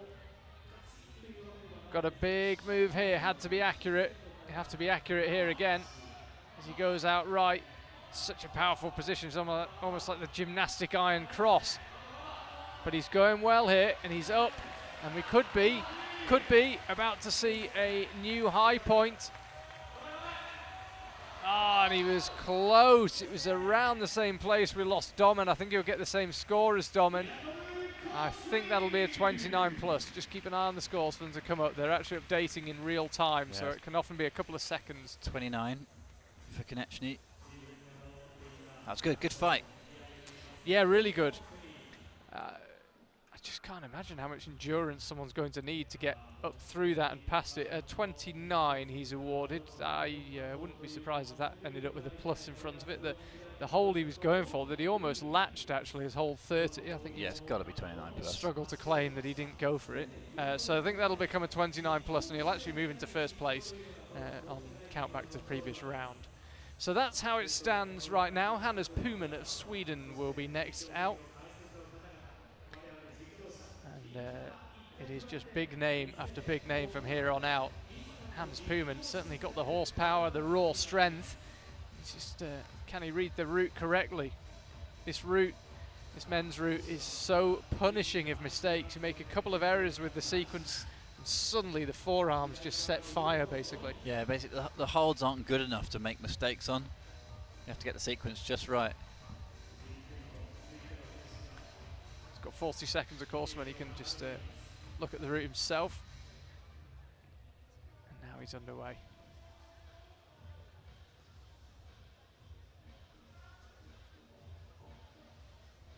This is quite a funny situation here. The guy who's been cleaning the women's route is basically halfway down, about 3 meters off the floor, and the technical delegate's just running in and asking him to go and have a look at something, at which point he's just hanging in free space. There's nothing he can do about it. I don't know what is he expecting him to do. It was a very quick clean. It was very efficient. Unless he can levitate up the rope, he's going to have to go again. He's not looking too pleased about it, to be honest. No, he did give the IFSC official the "are you joking?" look. So will he go back up, or are we going to live without whatever he was asked to find out? We shall see. In the meantime, we've got Hannes Puman to watch, former World Cup finalist. And yeah, very, very strong climber out of Sweden. Yeah, there will be a slight delay here in the women's competition, so there's a lot of people chatting all of a sudden about something. Try and get some information on that. Yeah, the chap who just cleaned the route doesn't look particularly interesting going back up there. Yeah, really hard to tell. I think Mike's going to head down and see if we can find out some information.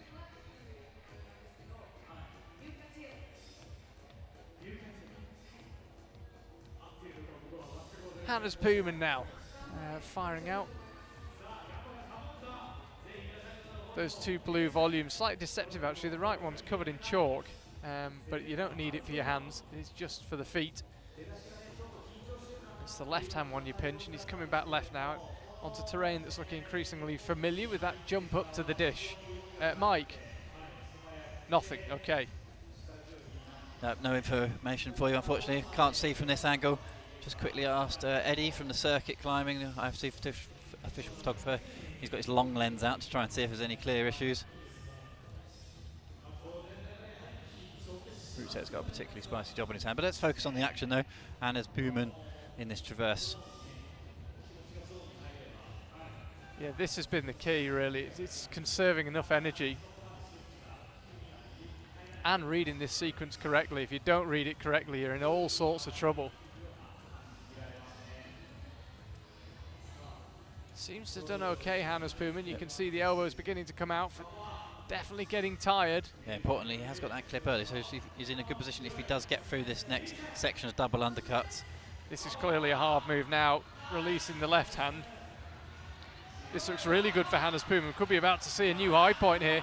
Dual texture hold for the right foot, and he couldn't put the foot where he wanted it. And again, that'll be a 29 plus. Yeah, Jakub Konechny has been given a 29 plus as well.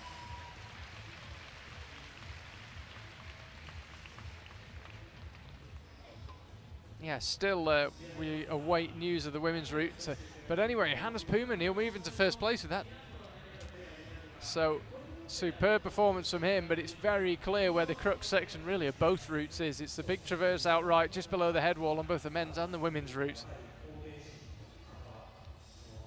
Yeah, I fear that the judge actually just told him to go up and brush a couple of holds that he's missed.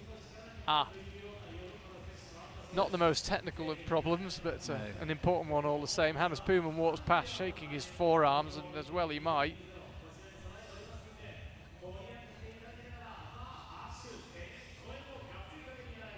So out next will be Kakora Fuji climbing the boulder final. There he is, emerging out onto the stage. Mike, yesterday you went to the gym he route sets at. Yeah. Your thoughts? Went to B-Pump Ogikubu yesterday. Bit of training. Yeah, it's a very impressive place to go and visit. Of course, it's always good to see gyms worldwide. Hang out with a few of the climbers. Comp wall particularly impressive, isn't it? With the timer off to one side, ticking away 4 minutes. You can really replicate competition. If you want to go to a facility where you can get good at winning competitions, the Japanese guys here in Tokyo really have it set up. They, like I say, they have the 4-minute timer just running constantly, all day, every day. Even for just average Joe can go in and put themselves in competition simulation just for the style. There's massive walls, must be a good 25 meters wide with only 8 boulder probs on it. Yeah, it's no surprise why they're so good. They just really commit the funds to being good at competition climbing. Sure, Kakora was glad of your feedback. Yeah, all the latest holds. That's what's so important. Every time you get to a hold, you want to know what it feels like. Therefore, you have to buy them all. Cracking sushi place downstairs as well. Yeah, that's the most important element of the day, really. Machine can't run on empty, can it? You've got to fuel it. Don't think they'll be quite going in for the same lunch as what we had, but our years of athleticism have long past. Yeah, you pay by the plate here in Tokyo, and the woman needed a calculator to get count them all. Yeah, when in Rome and all that. Yeah, exactly. When in Rome, eat enough for 2 Romans.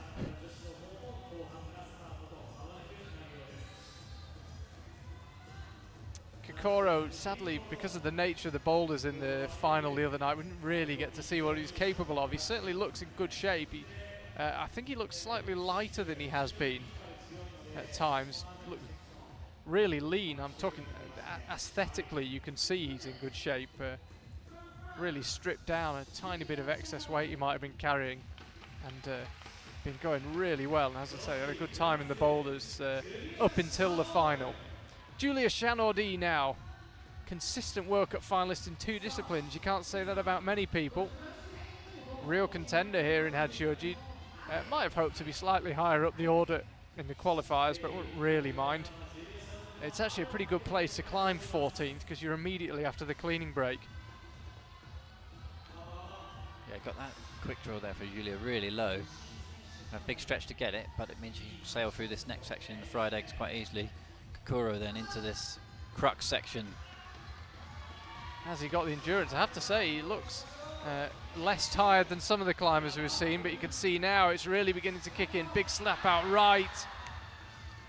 Seemed to come on very quickly for Kakoro. Just again, as we've seen with a few climbers, he gets to the end of that traverse right across the blue triangular volumes. Yeah, suddenly looks tired. Big tide developing in the men's competition at the moment, all around that sequence.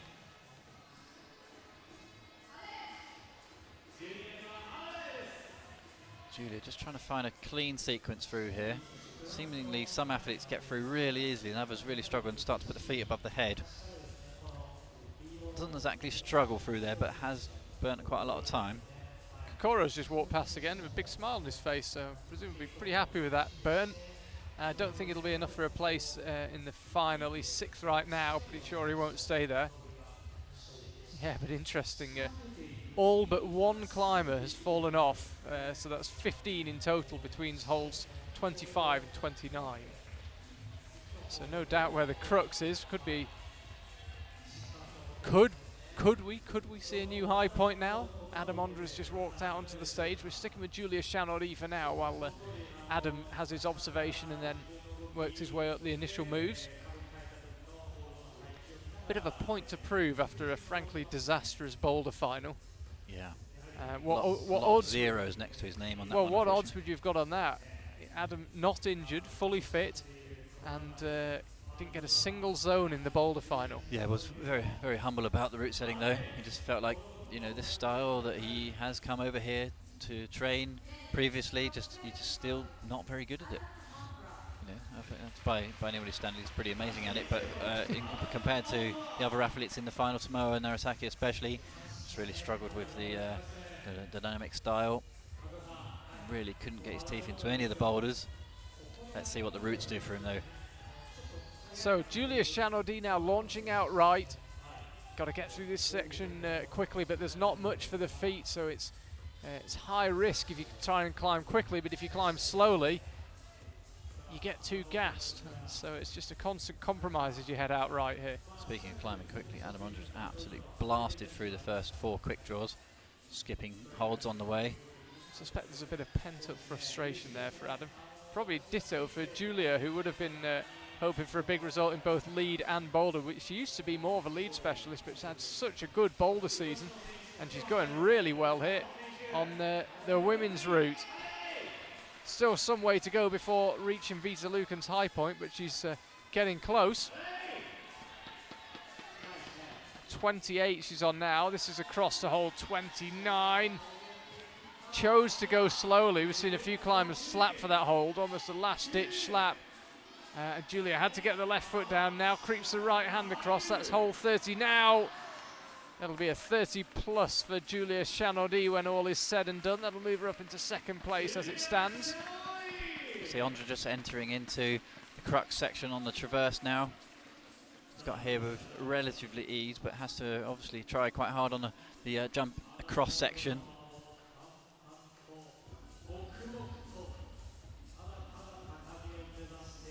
This sequence does seem vital to get right as well. So many different options here. Just for the hard crimp on the left hand.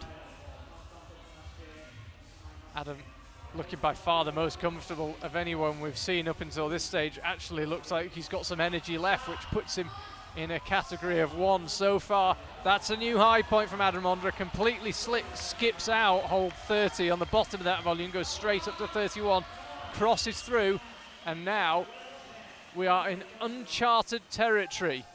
Chasa Callan's just come out to get underway on the women's route, but we'll be sticking with Adam Ondra, who is pushing the high point further and further. You can see that blue cross, by the way. That means that is the last hold from which you can clip that next quick draw. He chooses actually to clip it from a bit lower down. There's also a blue cross next to the quick draw. It means, as I say, you can't go past that hold before you clip the quick draw for safety reasons. Never mind, Adam got the clip done early and is now pushing up onto hole 37, but the feet cut loose just as he went up towards 38.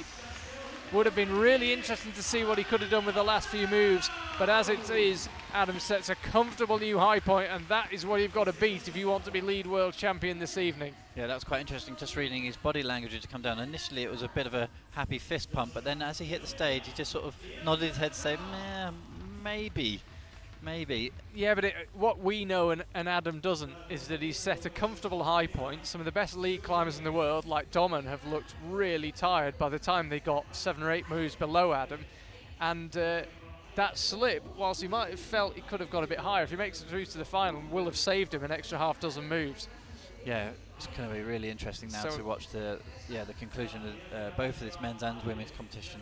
I think that'll be enough from Adam, and as I say, that extra energy may come in very handy. Yeah, normally he's so knowledgeable about the route itself, the route he's climbed, and his fellow competitors, that he usually gives you a pretty good indicator straight away.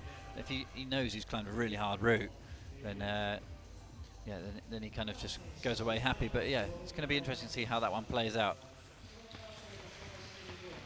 Waves to the crowd, makes his way off the stage. Again, it's quite interesting. We've got a position where we can see the climbers walk off. Doesn't give much away, not much in the way of emotion. Chasa Callan now is climbing. Romain de Grange will be out next. Talk of a man that can hang on all day. Once he gets onto those, if he can make his way onto those crimps on the head wall, it'll be interesting to see what he could do with them. He's got to get there first.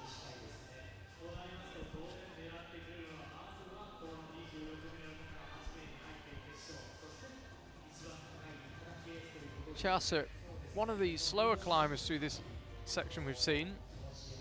Take your time.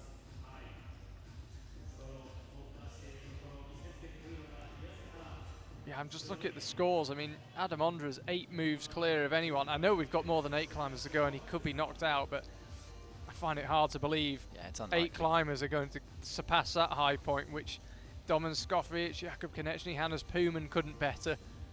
I think Adam's done enough there. Yeah, I think the route setters have judged this one just right at the moment. There's obviously a clear crux in the middle there, but the way that Ondra got through there, he was resting through that sequence where others have all fallen off.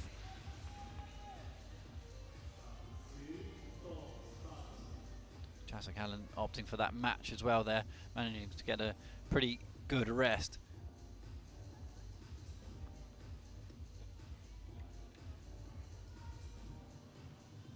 Managed to get both feet on that bad foothold as well. Obviously always in a rest, it's both to get both hands and both feet on if you can.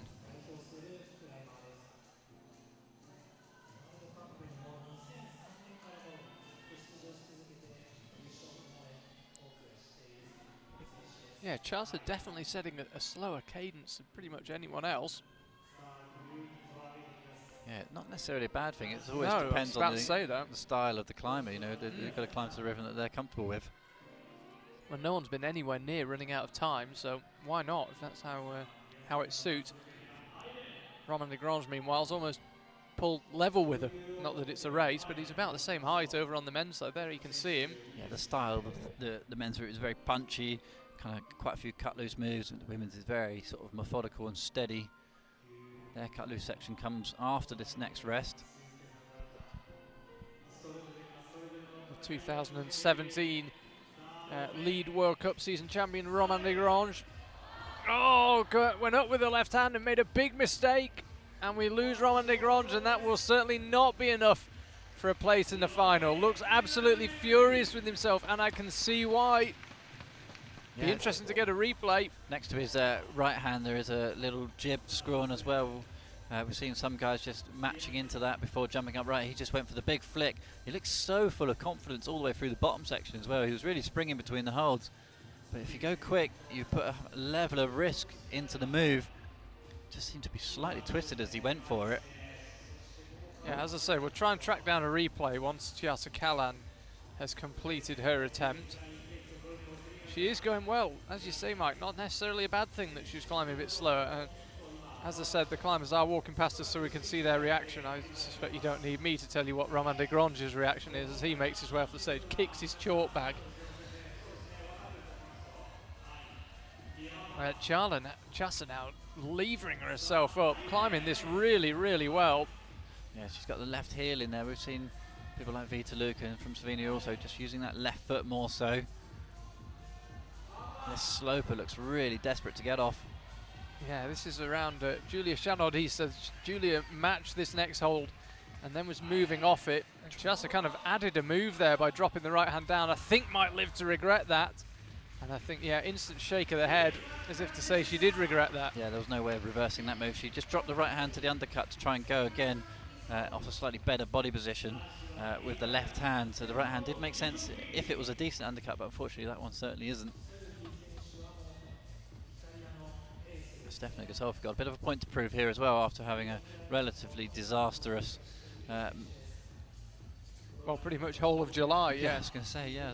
Trip through the Alps was not a happy experience for Stefano.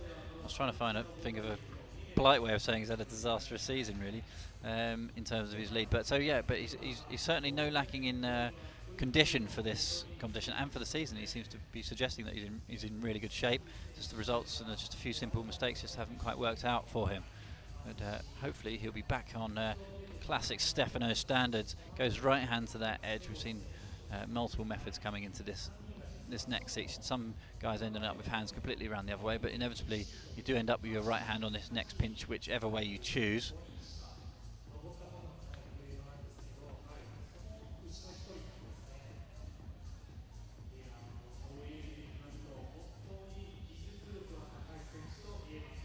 Yeah, I think, as you say, Mike, Stefano, a man with a point to prove. Not been his season at all, especially after the last 2 seasons. He's been second in the overall standings for the Lead World Cups. And yeah, must surely have dreamt that he was going to make the breakthrough and be first. Quite the reverse. He's not had a good time at all lead climbing this year. This is the first year that really Stefano's been entering into every single bouldering competition and the speed as well. So this combined event is really kind of changing things up for some of these athletes and challenging them in ways that they haven't been challenged before. No such mistakes for Stefano going through that big volume that he's got his left foot on, as we saw with Roman. Yeah, it's been interesting. Not been in a final in any discipline for almost a year, actually. It was the last weekend of October, 10 months ago, since we were in Xiamen in China. So he needs a big performance here, Stefano. Very much got his eye on the combine, but he'll have to first get his eye on this big move out to the right, then the slap with the left. Seemed to hit that pretty perfectly. Now goes up to the crimp with the right hand. This is good stuff. This is where we lost Domen Skoffic. He was on that move there, and it's where we also lose Stefano Ghisolfi. Really interesting. That's the move that Adam Ondra was resting on, chalking up. He managed to pull himself really well into the right hand. Kind of gives you an idea of what sort of fitness Adam Ondra's at the moment. I have to say, he looked in a different stratosphere to anyone else on that move so far. Well, I think the sequence across the traverse on the 3 blue triangles, when we see the next climber up there, we're trying to describe it a bit more. Ondra's sequence through there was very efficient. And next time someone's up there, we'll try and describe the different methods that people are using. Got Yutong Zhang on screen now. Went really well, speaking of the lead World Cups earlier in the season. Yeah, she's in a real tangle here. She's actually got a sequence that's working for her, but her feet just were really low, and she's got to bring her hands into her feet, and it's had a real disaster up there, unfortunately. Yeah, that is not the result she wanted, and she has looked really good this season, but she's not going to follow it up with a good World Championship. Didn't get on well with the boulders either. Dmitry Fakiryanov of Russia, the next man out, and we're about to see Molly Thompson-Smith, the 17th climber in this women's semi-final.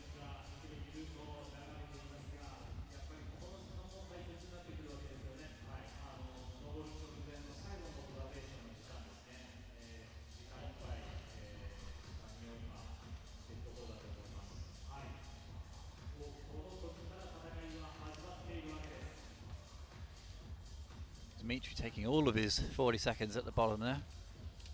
There's someone with a stopwatch right at the bottom. Old-fashioned stopwatch as well. It's good to see. Yeah, I don't think he's the strictest. 40-ish seconds. Remember in Briançon there was at one point technical delegate gave it a 50-metre sprint across the front of the stage to tell someone to get on with it. It was about to rugby tackle someone into the wall. No, this bloke's a little more relaxed. Take 45, take 50. Who's counting? Well, you're supposed to be, mate. Speaking of observation, Molly Thompson-Smith basically didn't take one, jumped straight on the wall and is underway.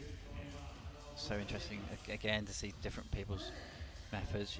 Maybe Molly's just happy to read it on the fly and going by what she observed on the route.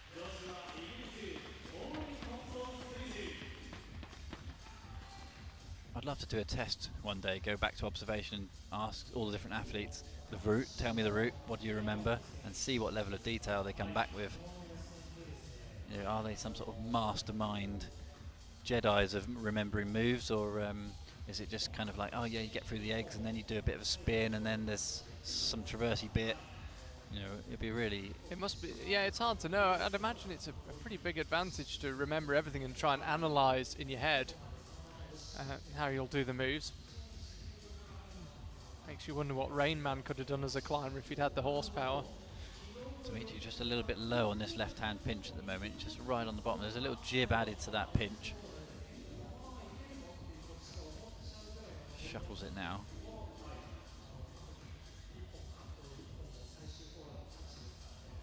Dimitri's not looked that comfortable actually at times.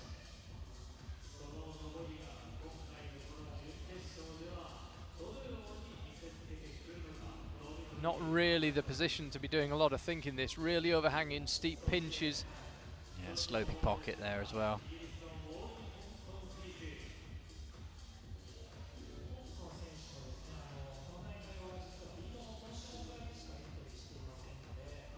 Dmitry now manages to try and find the shake out. Didn't see much of him last year. In fact, we didn't see him in IFSC action at all.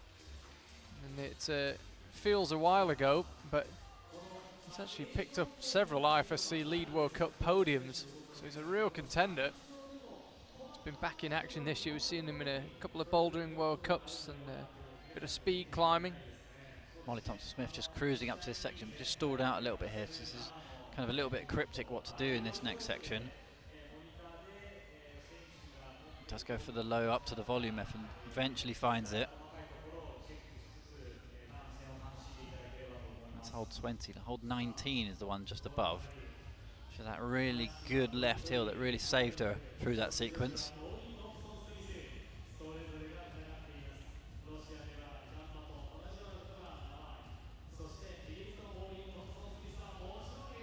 So both climbers resting. Dimitri resting in a spot we haven't seen many people take a rest, and you can see it's not the most comfortable of positions, well, the feet out wide. It shows you well that there's two little screw-ons on there.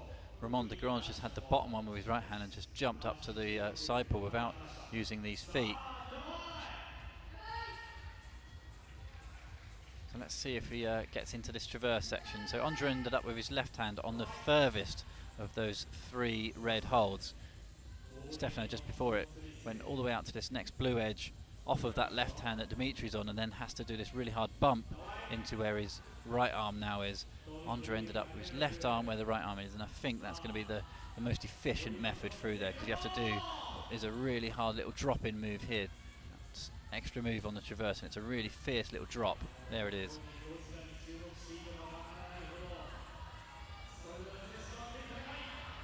Dimitri just could not get himself organised. I have to say, never really looked like he got comfortable on the route.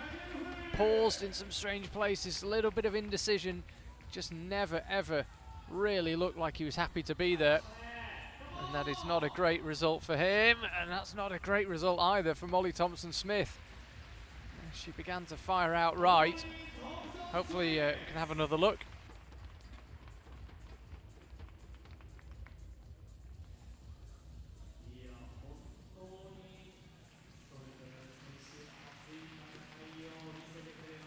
So let's have a look where that's left Molly. Yes, well down 11th. Won't be enough for a place in the final. Over on the men's side, by the way, 6 climbers still to go, which means that our top 2 will be going through to the final. Adam Ondra and Stefano Ghisolfi. So they know they'll be safely through. That'll be a big relief for Stefano.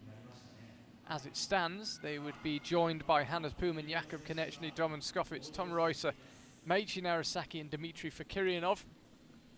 But I suspect the man that's just walked out onto the stage and the remaining 5 climbers will have something to say about that. It's Alex Megos getting ready to climb, World Cup winner himself.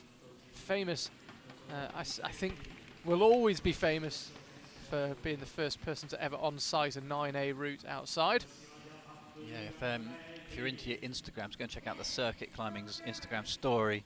A really interesting moment was Alex Megos topped his qualifying route yesterday, and the B-layer basically fell off the stage.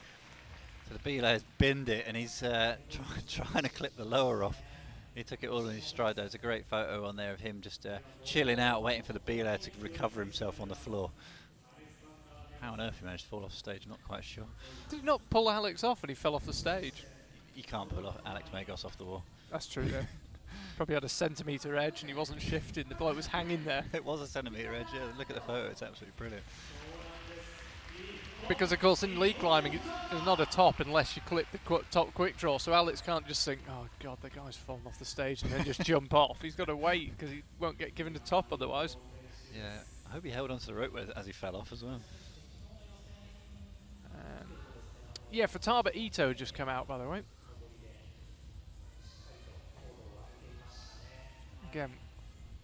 Not wanting to get ahead of ourselves, but hey, why not? We're talking about which climbers might go to the Olympics. Japan, like every country, has only got 2 slots. They do have a guaranteed host country spot, so even if none of their climbers, or no climber in either of the genders qualified, in inverted commas, they would still have the right to 1 place. Seems a relatively unlikely situation, but they can still only take 2 climbers. And over on the women's side, especially with Miho Nanaka still struggling with these shoulders, Doesn't seem out of the question that Futaba Ito could be one of them. Alex Megos now. Heading out right, needs to get this sequence correct, needs to execute it quickly. Yeah, will he use the Ondra sequence? He does, or was about to. Doesn't like it.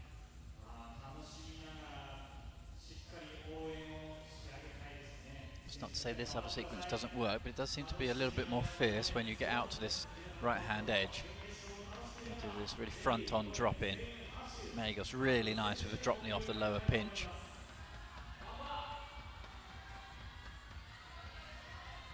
Looks solid through there.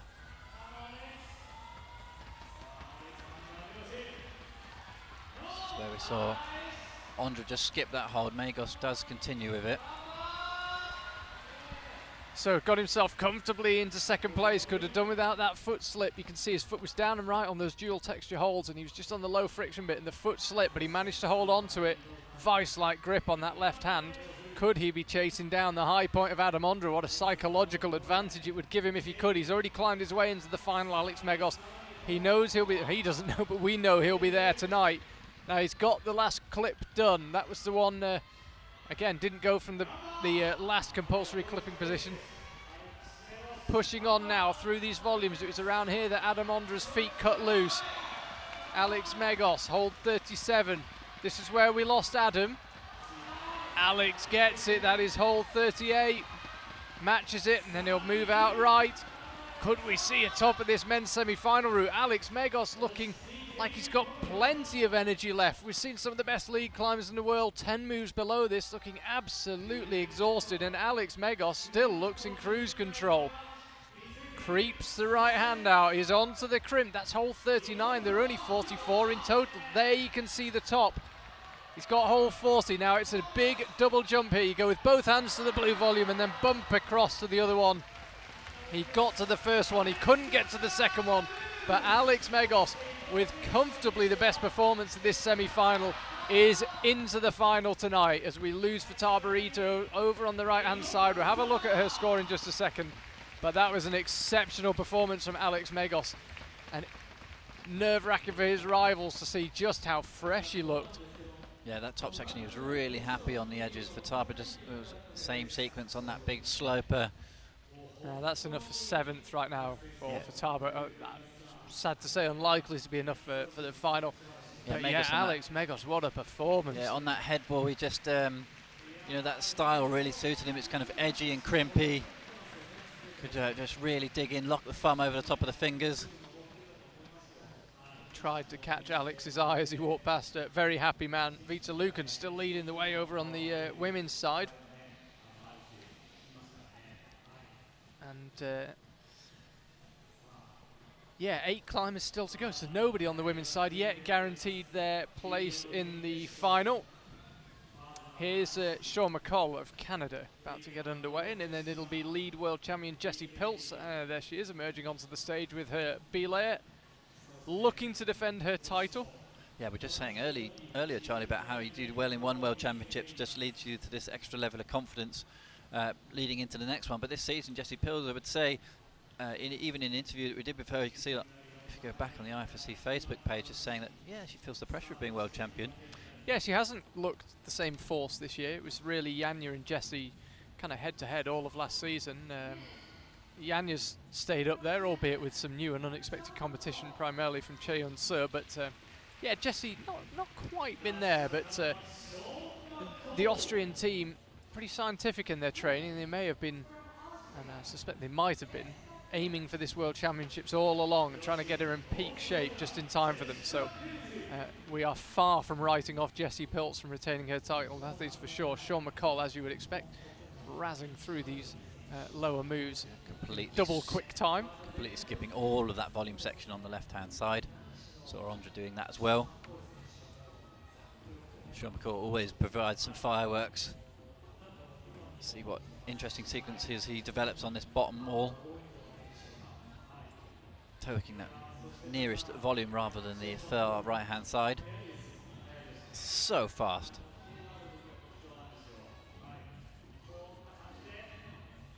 Something just the campus in there. Sean McCall's absolutely flying. 1 minute 5 seconds used up to this point so far. It's quick, but is it efficient? Let's see if you can get through this next crux section smoothly. Scarcely believe it. Sean McCall has got to there in 1 minute 20 seconds. That is an awful lot of very hard moves to do very quickly. Jessie Piltz, meanwhile, has done the 360 method on the women's route. Didn't look that convinced by it, but executed it pretty well. Let's stick with Sean. We've just seen a extraordinary new high point set by Alex Megos. Sean going with the left hand first, then the right hand slap. Actually looked quite a good method. Yeah, a really cheeky little heel toe lock between those first two blue triangles there for a minute. Looks like he's going to try and do this move off of a heel. Sean McCall found a sort of mythical new level of sequencing through there. Sean McCall, I have to say, this championships is looking mean. Yeah, that's Sean into the final, by the way, comfortably into the final already. And the move where Alex stopped, by the way, we saw him going for that big double dyno. I was just in the process of explaining it when he launched. Right at the very top of this route is a big double jump. So you jump to one big hold and then instantly push off that onto the top hold itself, and be interesting to see Sean have a crack at that. Meanwhile, going really well. Certainly looking more tired, I think, than Adam or Alex, but still going strong. And done more than enough for a place in the final. So Sean McCall will be through. I think wanted to pull himself into the wall so he could give the crowd a fist pump. But he's safely through. Yeah, it was good fight from Sean. So he's really just seems to have dropped a little bit of an extra gear at the start of this week. Good form in the boulders as well.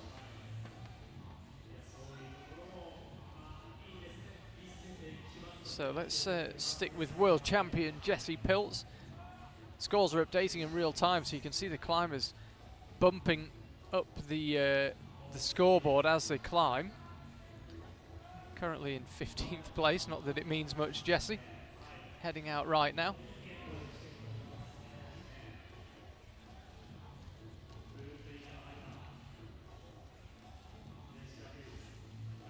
Could be good here for Jessie. Just managed to get a bit of a rest there where other climbers have really struggled with the right heel and just smearing with the left foot on the wall. This is the real kind of start of the cruxy stuff here in the women's route, just trying to not slide off the top of this volume. The way that it's sloping off to the left hand side there, slopes left and you have to move left. It means your right hand has to do quite a lot to maintain tension on the wall. All you really want to do is find something to flip your right hand into, but we've seen that earlier. Flip it and you're in trouble. She's looking really pumped in the left arm all of a sudden, but does just reel it in. Fumbles it. You've got to be really accurate with that move out to the left. Jessie Piltz puts her down in fourth.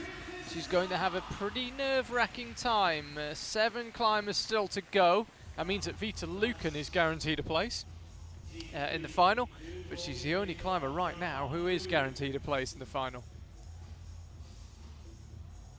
Mia Krampel will be next out. Then it's Akia Noguchi, Cheonsa, Jane Kim, Annette Verhoeven, Ai Mori, and Janja Garnbret. And Jessie does not look over the moon, and I have to say I can understand why. Yeah, she did look a little bit tired moving into that hold. Off that fiberglass, it just seems to be really taking something out of the forearms, but just fumbled it on the undercut. Kai Harada now, the world bouldering champion of 2018, lost his crown to Tomoe Narasaki a couple of nights ago. Mia Krampel makes her way onto the stage as well. So Kai Harada, the 4th to last climber out, which means, yes, Alex Megos, Sean McCall, Adam Ondra and Stefano Gasolfi. What a lineup that is already for the final. All 4 lead World Cup winners. Hannes Pooman, Jakob Konechny, Domin Skofic, Tim Reuter, the 4 that would join them if it was to stay like this.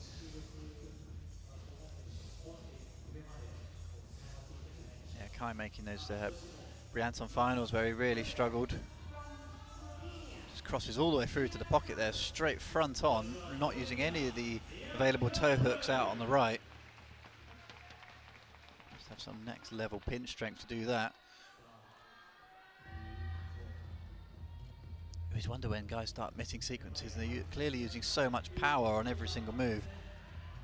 You can just imagine seeing the fuel tank of power just slowly emptying every time they do something in what would normally be a class as an inefficient way, but everyone has their own style.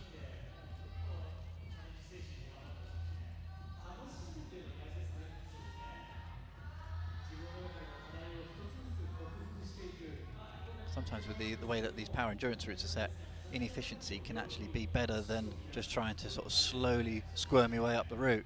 Just really just power through and race the route, try and beat the pump to the top. It's that nice little drop-in move. So yeah, we saw Sean solve this problem quite nicely. She went left hand first, but Kai does it, if you like, the traditional way. Suddenly looking a bit tired now, Kai Harada, but manages to hang on to that crimp. This is a tough move now, again out to the left though.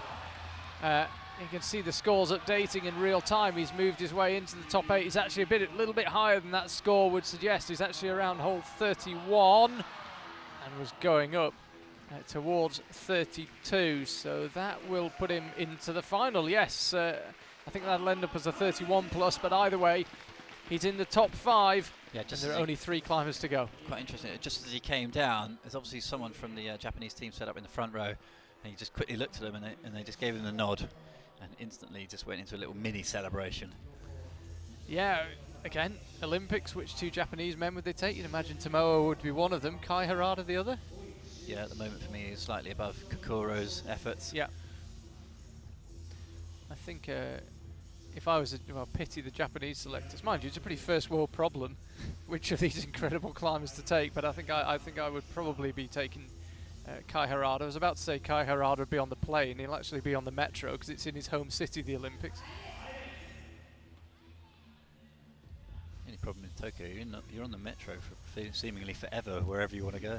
Probably quicker flying from one Tokyo airport to the other one, to be honest. It's that big. Mia Krampel now.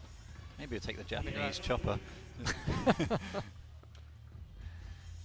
Not the name of the nightclub Nike was in last night, by the way, I should add.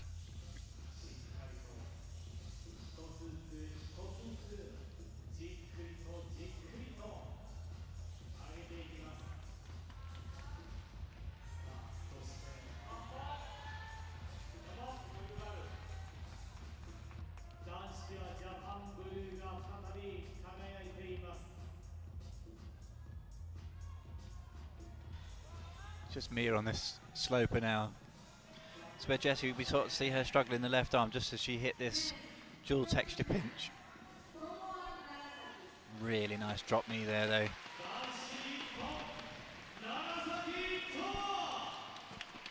Mia Krampel looking excellent once again.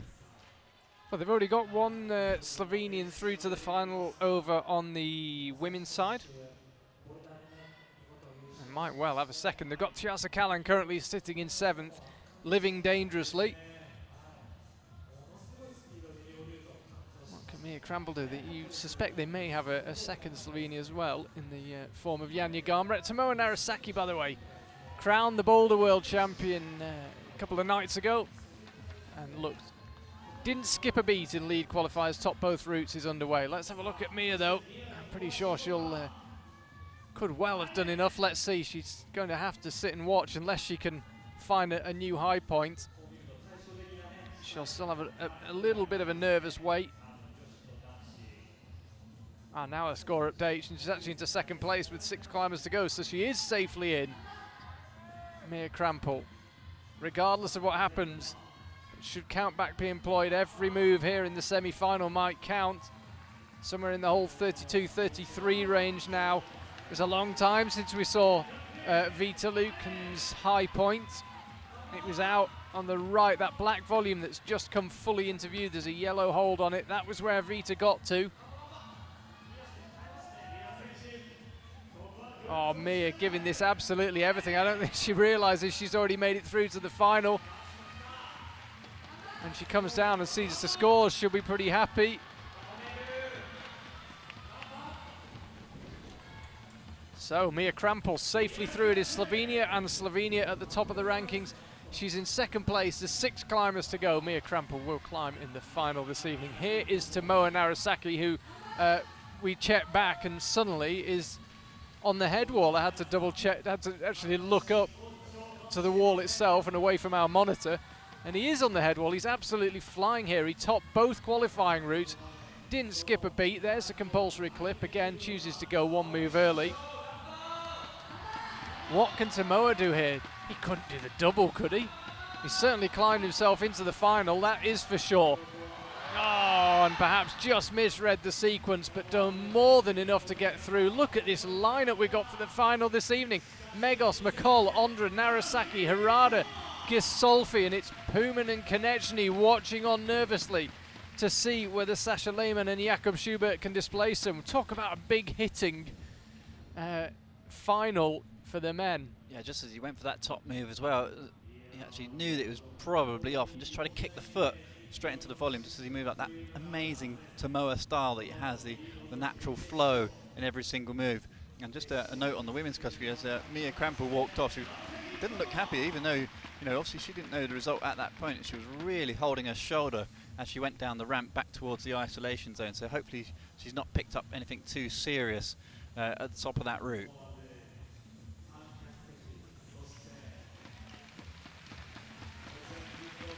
Out comes Akio Noguchi, fresh from picking up a 6th World Championship medal, just the 6 World Championship medals for Akio Noguchi, along with the 21 World Cup wins. Mike, without wanting to get ahead of ourselves, it is still the semi-final, but just to whet the appetite for this evening, the 6 climbers who've already qualified for the men's final are all either World Cup winners or world champions. Yeah, that's what we want to see at the World Championships. That's what we came here for. Just the biggest competition of all time, and some big names in the finals. I do always find it amazing that climbers can come up and down. You can have some of the best climbers have a bad day and not make the semi-finals, but when the big comps come around, the big names show up. Yeah, just that level of consistency is always so fascinating. But in a field like that, with these routes, you know, we don't quite know what the finals routes are yet, but we know the length of the wall, so it seems to be, it's going to be quite fascinating to see what the route sets put in store. Do they go for somehow trying to get a bit more endurance on these routes, or do they stick with this really punchy, powerful style? And who will that suit also in the final?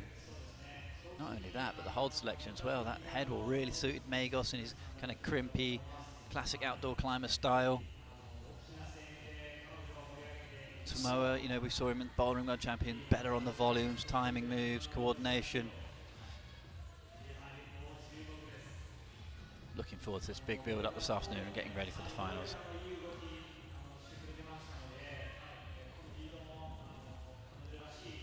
Speaking of the greats, we're watching one of them now, Akio Noguchi. We might be watching one of the current greats and one of the future greats in the form of Sasha Lehmann over on the left. You can just see his hand and now head emerging into our shot, but we're sticking with Akio for now.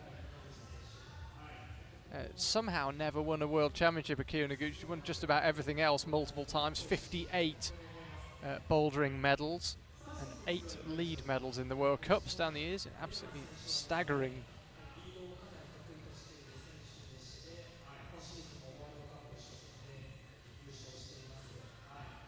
Unusual angle we're getting on Akio Noguchi here. This is a bit more like what we've seen earlier. She's the 6th to last climber out. Does look like she's, I was going to say she's opting for the bumper around the corner, ends up bumping the hand all the way up to the edge on the end of the volume. It's kind of the first real sequence on the route that's caused big problems all the way through that 360 spin and the different difficulties people have had with that, and then into that sort of push around the corner, the big lock off on the left arm.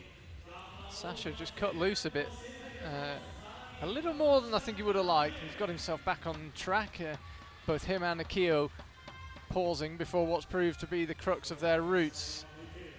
We're getting through the male climbers much quicker than the women. We'd had Sasha's the 25th man out and Akio the 21st, actually the 20th because Miho didn't climb.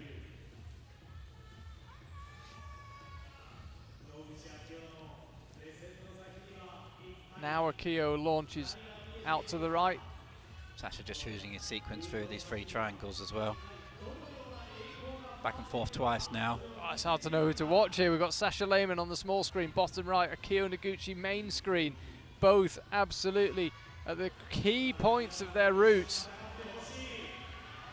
Ah, we lose Sasha. That's not going to be enough for a place in the final. Yeah, Sasha really stalled out in those three triangles, the three blue triangles. Means we get to focus on Akiyo though.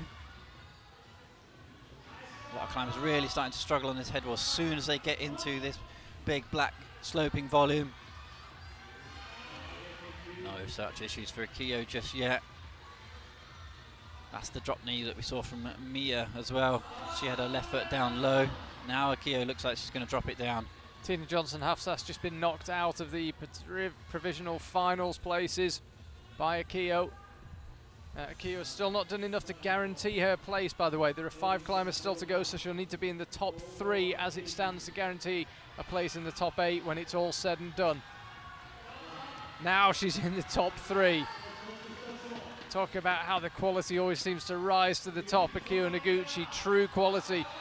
And she's been in both finals so far this week. She was in the bouldering earlier in the week. She'll be in the lead this evening. Strong performance from Akiyo Noguchi. Continues to defy age, not to mention gravity. And will have a shot at a World Championship win tonight. Already been on a lead World Championship podium before, as well as 5 bouldering ones. Yeah, that element of the route that she fell off is this kind of really awkwardly weird blocked edge of a volume. I saw Vita Lucan up there. That's the only chance we've really had a good look at that hold up there. And the climbers, you can see her going up there and just really searching around the end of the volume, trying to figure out what the hold is supposed to be.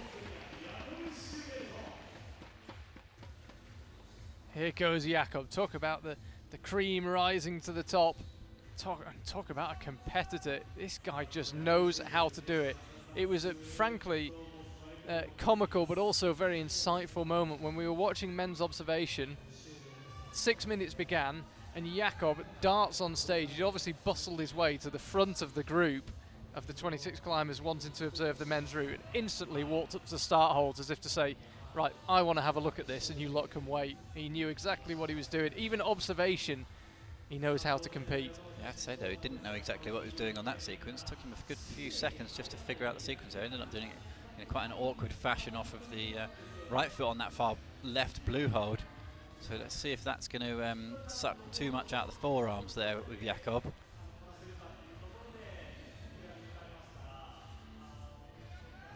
This is not a route you can really afford mistakes on.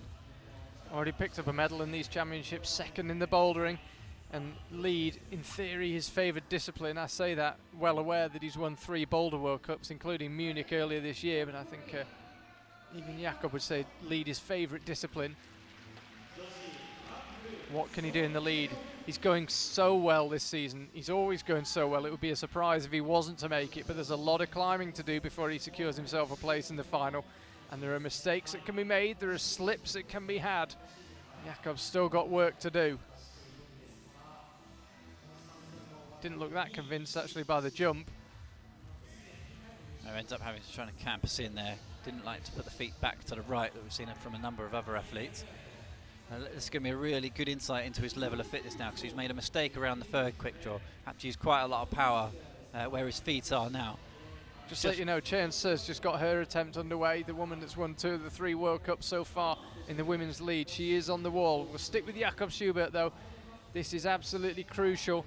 The score's just a couple of seconds behind. Yeah, he's looking pumped, Charlie. I have to say this is a huge moment here in this World Championships. Doesn't quite like the sequence that he's chosen with the big onto cross-through method. Does go to match the hold now. Yeah, just to let you know where he's got to get to. He's got to get to those 2 red dual texture volumes over on the far right of your screen. Latch the crimp in the big blue dish above and then move off it. He needs a 29 plus to get himself into the final. Jakob's in a fair amount of trouble here. I think he is, yeah. Needs to get the feet sorted again. Just catches a foot on the quick draw. Slaps out with the right hand. Must know he's close now. Jakob knows. He's been doing this so long. He knows what the crux of a route looks like. Now if he can latch his next move, he's in the final. Somehow he did it. Jakob Schubert wasn't his best performance ever, but as the scores update, it will be him moving into the final. And there you can see displaces Jakob Konechny. Hannes Puman survives for a place in the final. I have to say, we if you've watched the lead season this year, you would have heard us talk about how Jakob Schubert can always go 5 more moves than it looks like he should. He was in big trouble there in that cross routing and somehow just dropped into the reserve of the fuel tank and just pulled out the moves required to get in the finals. So Jakob Schubert, of course, is in the finals. That was a superb performance from Jakob Schubert. Oh, got the job done. I was just saying, as he was in the heat of the moment, he knows what the crux of a route looks like. He must have thought to himself, I bet quite a few people have fallen off here. This bit's hard. And it got done just what he needed to do. Incredible stuff.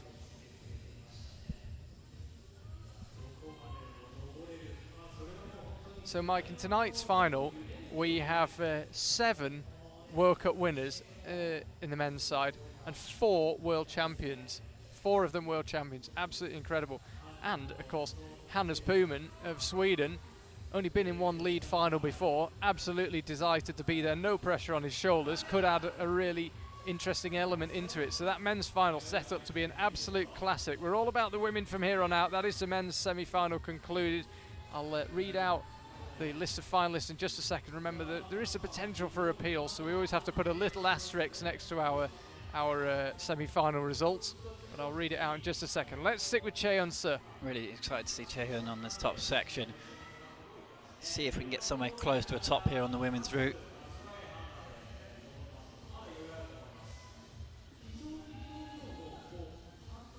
That's the edge I was talking about.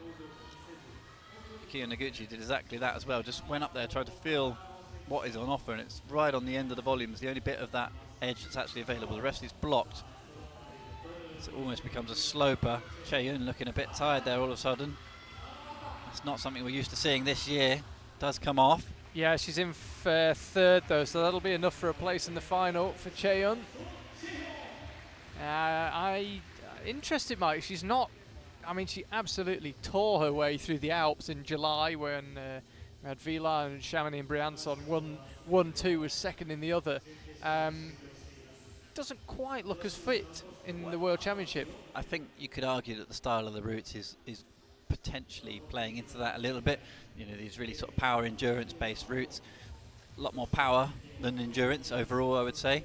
But yeah, Chaeyeon just we potentially expected a bit more from her. But it's Vita Lucan still leading the way with that score of 35.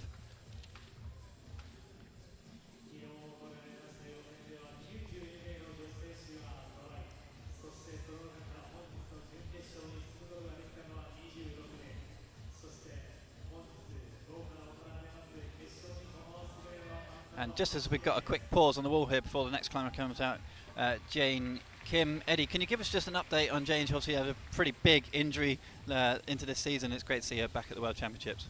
Yeah, it's great to see her come back. She hurt her finger in training, and then in Villar, she basically compounded that injury. And straight away, as soon as she felt it, she drove out and got scans, got a physio, and made the call to go straight back to Korea rather than risk injuring it further. She's been rehabbing it ever since, and I spoke to her a few days ago. She thinks it's 100% again, so we'll see. There's definitely some harsh crimps high up on this route, yeah, so you can just see the level of taping on the left hand there. And so far so good at the semi-final round, enjoying the routes. Yeah, it's been super gripping so far to watch. Really invested in seeing how these guys are going. The stakes are so high, and what you're seeing, for instance, is Jessica Piltz, last year's world champion, is now in an incredibly vulnerable position because basically she is currently 5th, but there are 4 ladies to go, which could push her straight out of finals. So it's all to play for at this stage. You're watching her, you're watching the men's, a couple of surprises, really nice surprise to see Hannes Puman come through into finals. He'll be excited because he finally gets to cut his hair. He had a bet with his coach that he wasn't allowed to cut his hair till he made another final, and that was 2 years ago. And I know he's cheated a couple of times and trimmed it, but I'm sure he's more than excited to go back to having short hair. And he's going to go ahead to Jongwon Chon's barber. Exactly. And obviously for Megos, I know Alex was incredibly frustrated after Chamonix when he had the foot slip, and he felt that he had it in the tank to take out Adam Ondra. and this time he was so strong in semis that'll really help his confidence going forward into finals. So it's been a gripping semis, and I think it's really set up for a huge final tonight. Eddie, thank you so much. Check out Circuit Climbing for all of Eddie's work and the IFSC channels. I'll let you get back to work. Excellent, thanks so much.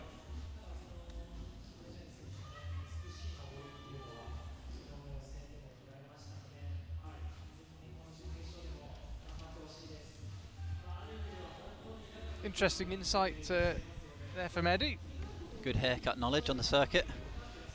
Yeah, I'm not providing much gossip in that respect myself, I'm afraid. See there with Jane Kim, if there's any sort of finger issue, that pocket is really not going to help. It does opt for the 360 method. Eddie said that she does feel like it's in as good as to 100% condition as you would expect. But sometimes these athletes, they may say one thing, but secretly they can feel something slightly different. Heavy taping on the hand. I mean, it looks like she's almost held together with tape. Big load of taping on the left shoulder and on the wrist and finger.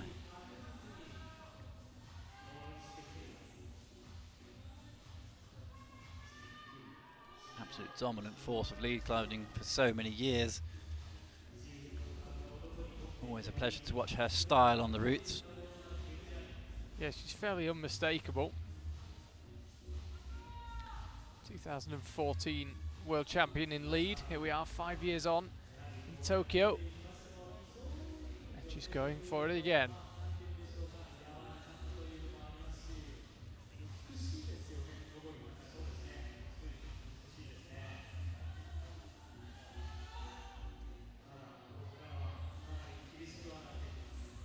Just having a look at the women's scores. They're currently up on the screen right now. As I mentioned, the live scores just taking a second or two to update. As we lose Jane Kim very low down. Yeah, you've got to think, Charlie, if she'd been in 100% fitness going into this World Championships, could have been a lot different story there. She just didn't look like she had any power left to go out right. Whether it was just a mistake or she just didn't have anything in the forearms, it's really hard to tell. Big disappointment for a lot of the fans there. See Jane going so early.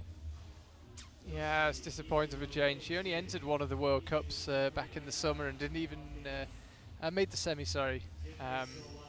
back in Vilar. But yeah, not the Jane Kim we know and love watching, and hopefully that finger injury will sort itself out and we can see her back in top form.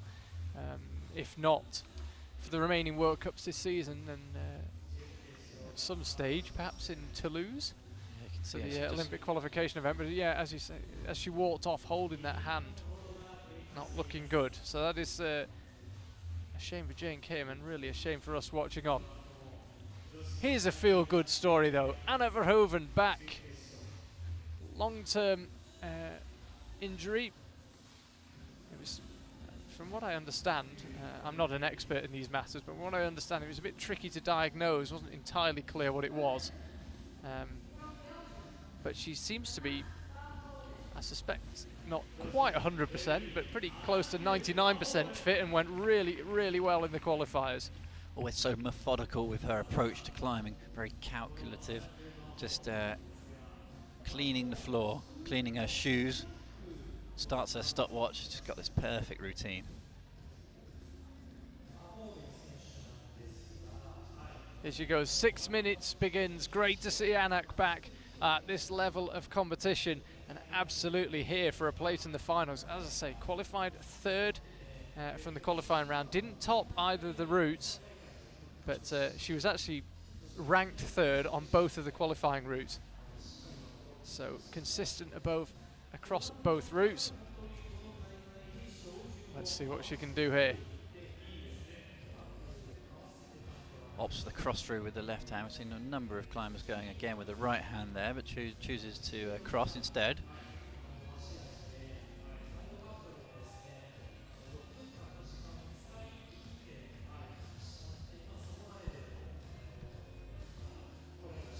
Didn't see her in action in the final of the last World Championship. She was second in Paris in 2016, you might remember. 3 times a World Cup winner, Anak. She's one of those climbers who wouldn't say struggle to adapt to the 6-minute time limit, but it definitely affected quite a few of her results. She was definitely less of a fan of it than some people. I thought that this wall and these routes, time really shouldn't be a factor. Goes to this pocket with the left hand, interestingly.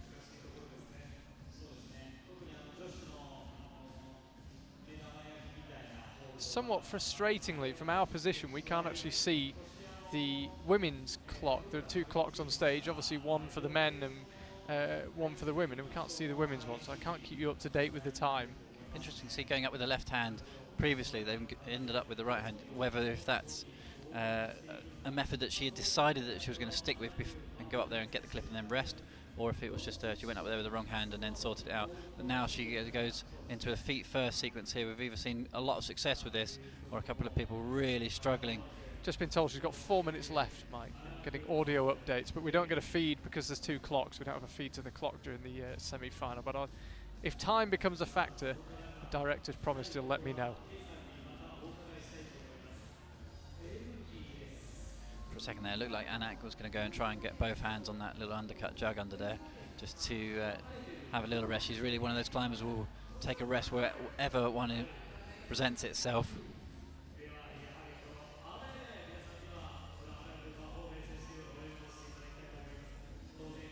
She's a couple of moves short of where most of the climbers have done their resting. Actually, that final oblong volume. Keeping up a good cadence here, as we're used to seeing for Anak. Really nice to see it back on the IFSC live stream after an injury hit 18 months or so.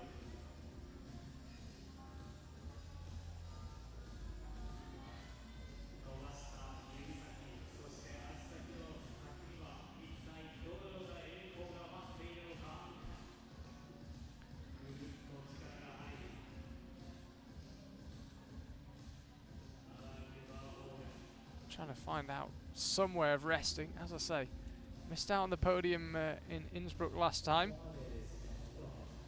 What can she do here?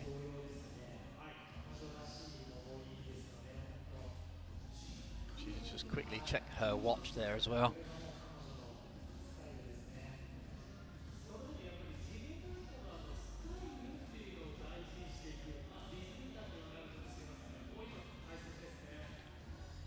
The way that she climbs with this such low risk method, she really makes sure that each move before she goes for it, she's pretty much 100% as she can be with the level of pump left in her arms, or lack of pump left in her arms. You can see here she's really calculating, doesn't want to take a risk by just pumping to that next right hand hold. She's got about 10 moves to go, by the way, before she would be have done enough for the final, so quite some work to do. She'll have to get actually beyond any of the holds we can see from that shot. It's up to that dual texture one right at the top of the shot right now. And she's got 1 minute 30 left on the clock, I'm told. And we'll need to get moving. I don't think this is a section you can climb particularly slowly though, because it just keeps on coming. This is where Jane Kim fell. She's just got to, that's exactly what she needs to do, just shuffle that right hand out of the way. The right hand was in the really good bit, you've got to commit to bumping it lower.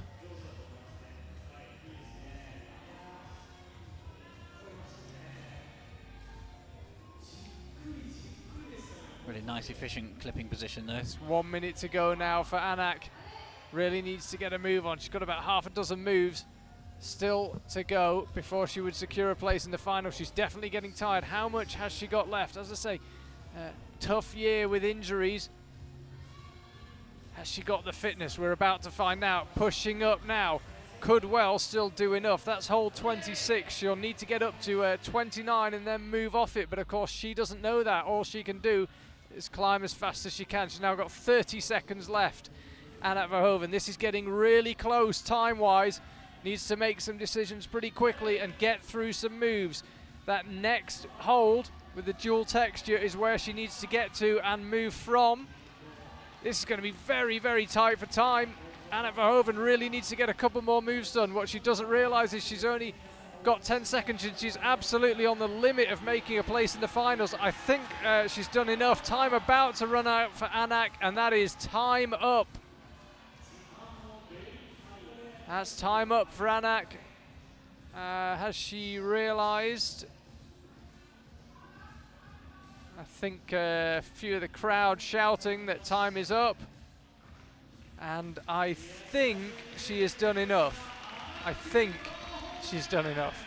It's going to be a close But one. I'm not 100% about that at all. Be interesting to see if there's an appeal on that as well. If she does get through, knocking Mei Kataki out at the moment. Yeah, she got up to hole 30. The problem was I was being told when the clock was running out and trying to concentrate on the pictures, and it wasn't immediately clear. One thing's for sure, it's going to be very, very tight. Score as we look at it is 30.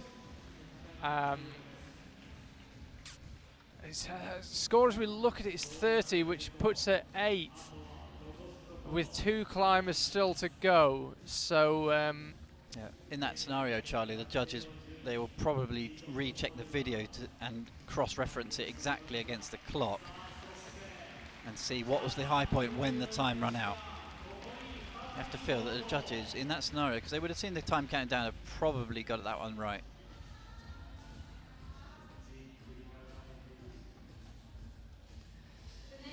you see, she went up to hole 31, which would have been enough, but we couldn't see the clock on the screen because, as I say, we don't get a feed for the clock in the semi-final because there's 2 and it gets a bit too confusing.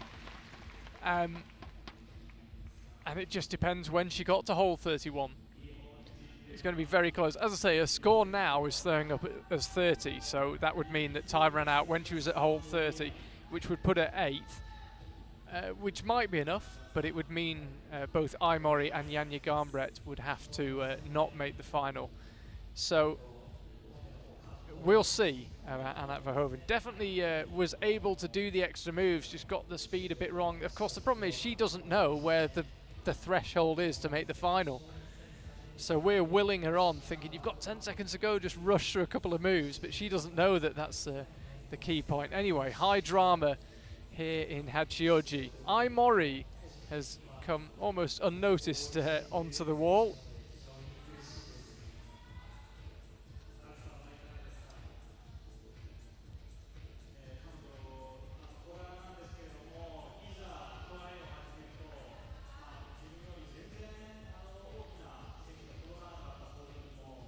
Yes, still showing up as 30 for Anna Verhoeven. We'll keep you up to date as that changes. Let's stick with Aimori for now. Yeah, I don't want to stick my neck out on the line too much, but I'd be surprised if they've got that wrong, to be honest, because there is a couple of judges sitting next to each other. One will be counting down the time right in the ear of the judge who's got the score sheet in front of them. Yeah, I agree. But if she went with half a second to go, could they argue it?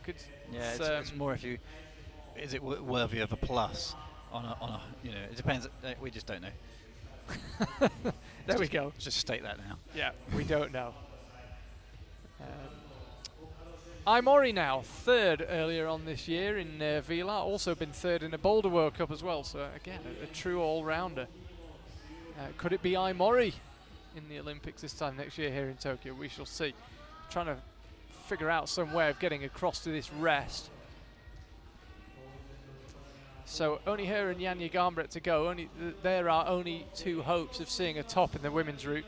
I have to say, it would have been nice to see that big, huge dyno done in the men's route. Alex Megos had a good look at it, but couldn't actually get past the first hole in the dyno. Yeah, Hedrich was just suggesting, Adam Pustanik, that chances of anybody getting a top in semi-finals are pretty low, to be fair. Just the guarantee kind of a good result in the semis.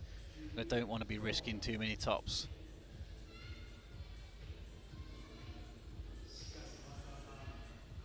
So Aimori heading out right now, grimacing as she gets her foot up.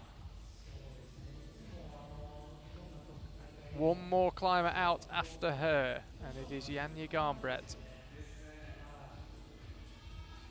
Looking tired now. As you can hear the Japanese team shouting their encouragement to her. Yeah, that's how it stands right now. Anna Verhoeven being shown as down there in 8th.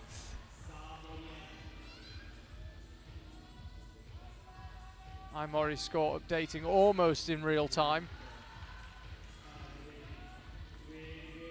That's hole 27. It'll become hole 28 once she gets the other hand on it. Of course, in lead climbing, we measure the hand holds. It's so each hand hold numbered So by easily a topo. across there, Charlie. No pause on that sloper at all. Does she look like for that little bump down? It's a really strong performance here from Imori. And that is hole 30. Yeah, and that will do for Anna Verhoeven. So she won't make the final here. Didn't make the podium in Innsbruck, ended up 6th there. And sadly is not going to match that in Hachioji. Imori has a quick look down at the clock. She definitely had to work hard on that big traverse right, but she does look like she's got a bit of juice left.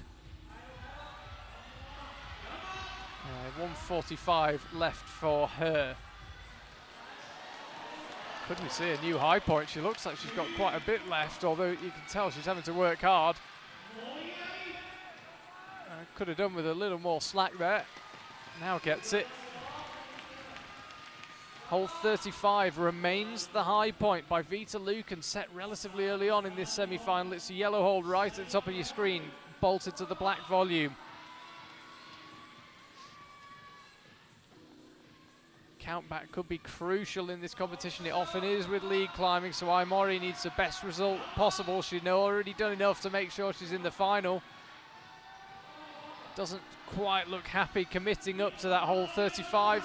Yeah, she's really bunched up here, struggling to get out of this big drop move she was in with the left arm. Now she just switches the feet to try and find a new position. Here she goes. Oh, comes up just short. That'll be a 34 plus, I think. Yeah, you got to feel Plenty for a place in the final. if she'd got into that heel hook earlier, she was there for, even maybe 10 seconds just trying to figure out what to do. She was locked off on that terrible right-hand undercut. Obviously it's enough, so it doesn't matter if that was the finals though. Quick bit of different route reading beta. She might have got into that next move, 35. And a tricky one for Team Slovenia to know who to cheer here. They've already got 3 Slovenians in the final, but if Janja Garnbret can make her way into the final, she will displace one of them. Lučka Rakovic is currently sitting in 8th place, with Janja Garnbret still to come. That has got to be a reasonably nerve-wracking position, you would imagine. Janja made the final of every lead IFSC World Cup or World Championship she's entered, apart from Chamonix this year. That's where the streak was broken. But still, in a sport where a foot slip can cost you everything, that is still breathtaking consistency. So I don't think it'd be too outrageous to say we would expect Janja to be in the final. But as we saw in Chamonix, because mistakes are possible. Well, yeah, exactly. Because she is proven she is human by falling off in Chamonix, it adds this level of unknown all of a sudden that we didn't really have before. She's always assumed that she was going to be in the final. And yeah, I guess we do assume she's going to be in the final, but she can, in that occasion, there was no real reason why she fell off. Seemingly unobvious slip. It's definitely possible. Also perfectly possible as well that she just walks to the top of the route. It wouldn't be the first time that a route's looked nigh on impossible, only for Janja to come and knock it out of the park. But she has work to do, that is for sure. Awful lot of moves before she guarantees herself a place in the final. She'd need to get to hold 30 and move off it. That's the dual texture semicircular hold just above the lip. So she needs to get both hands on that and move off it. Yeah, big tie at the moment. 3 climbers all on 30 plus currently through to the finals.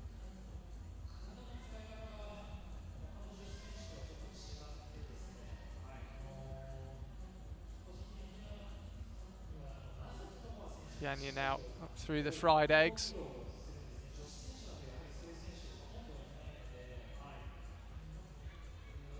Looking pretty steady at this stage.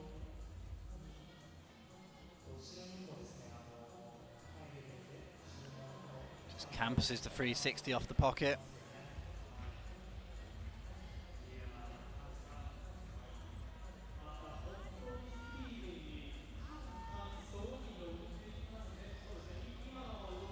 Well, Janja's just skipped out potentially 3 moves there. Missed out an entire section of the route. Hold 16, 17, 18, and now uses hold 19. Just watching our monitor there and had to double check it in real life to see if that actually did just happen.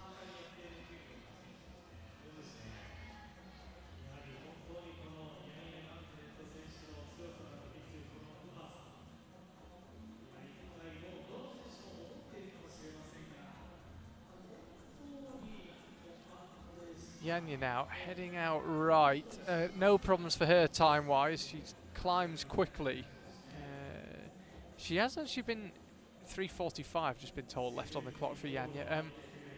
She does climb quickly. You might remember actually, she only just won the Edinburgh World Cup 2 years ago. You might remember when Jessie Piltz was timed out on going for the move that would have won it for her. But yeah, very rare we see Janja having to worry too much about the clock. Yeah, I have to say I'm quite liking this shorter wall actually. When we first saw it, like, that's really short.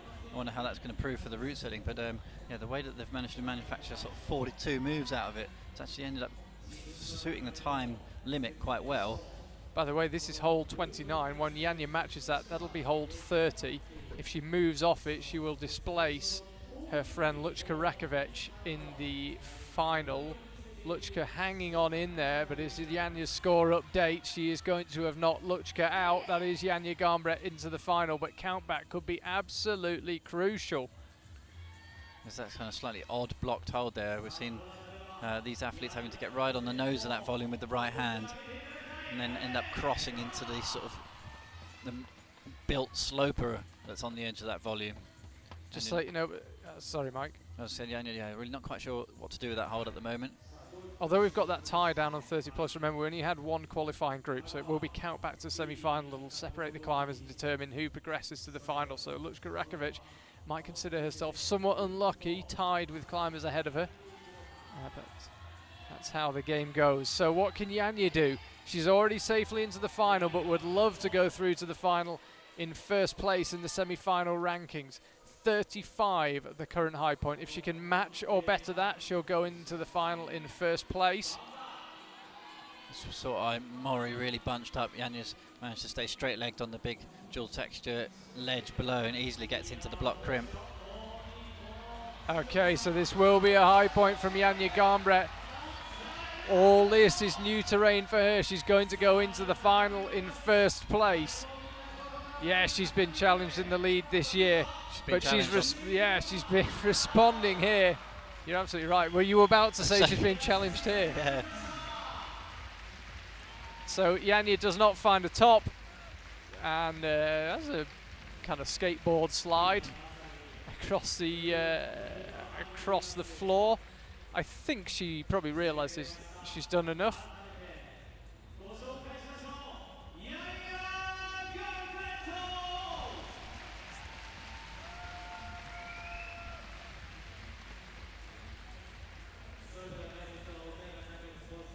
And Janja walks past us. I think she knows she's done enough. Yeah, what the route setters as she walks past them give her a round of applause.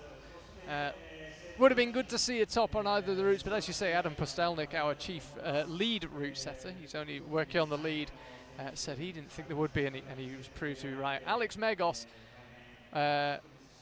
looked immense on that route. He goes in first place. He'll be joined, what a lineup we have for this final, by Tomoa Narasaki, Sean McCall, Adam Onder, Kai Harada, Jakob Schubert, Stefano Gasolfi and Hannes Puman. 7 of them World Cup winners, and of those 7, 4 are also world champions. The Jakub Konechny just misses out, as does Doman Skofic, Tim Roycer, Meichi Narasaki, Dmitry Fakirionov making up the rest of the top half. Down in 17th, Will Bosi, after a good season this year, would have been hoping for so much more, but a big route reading error cost him.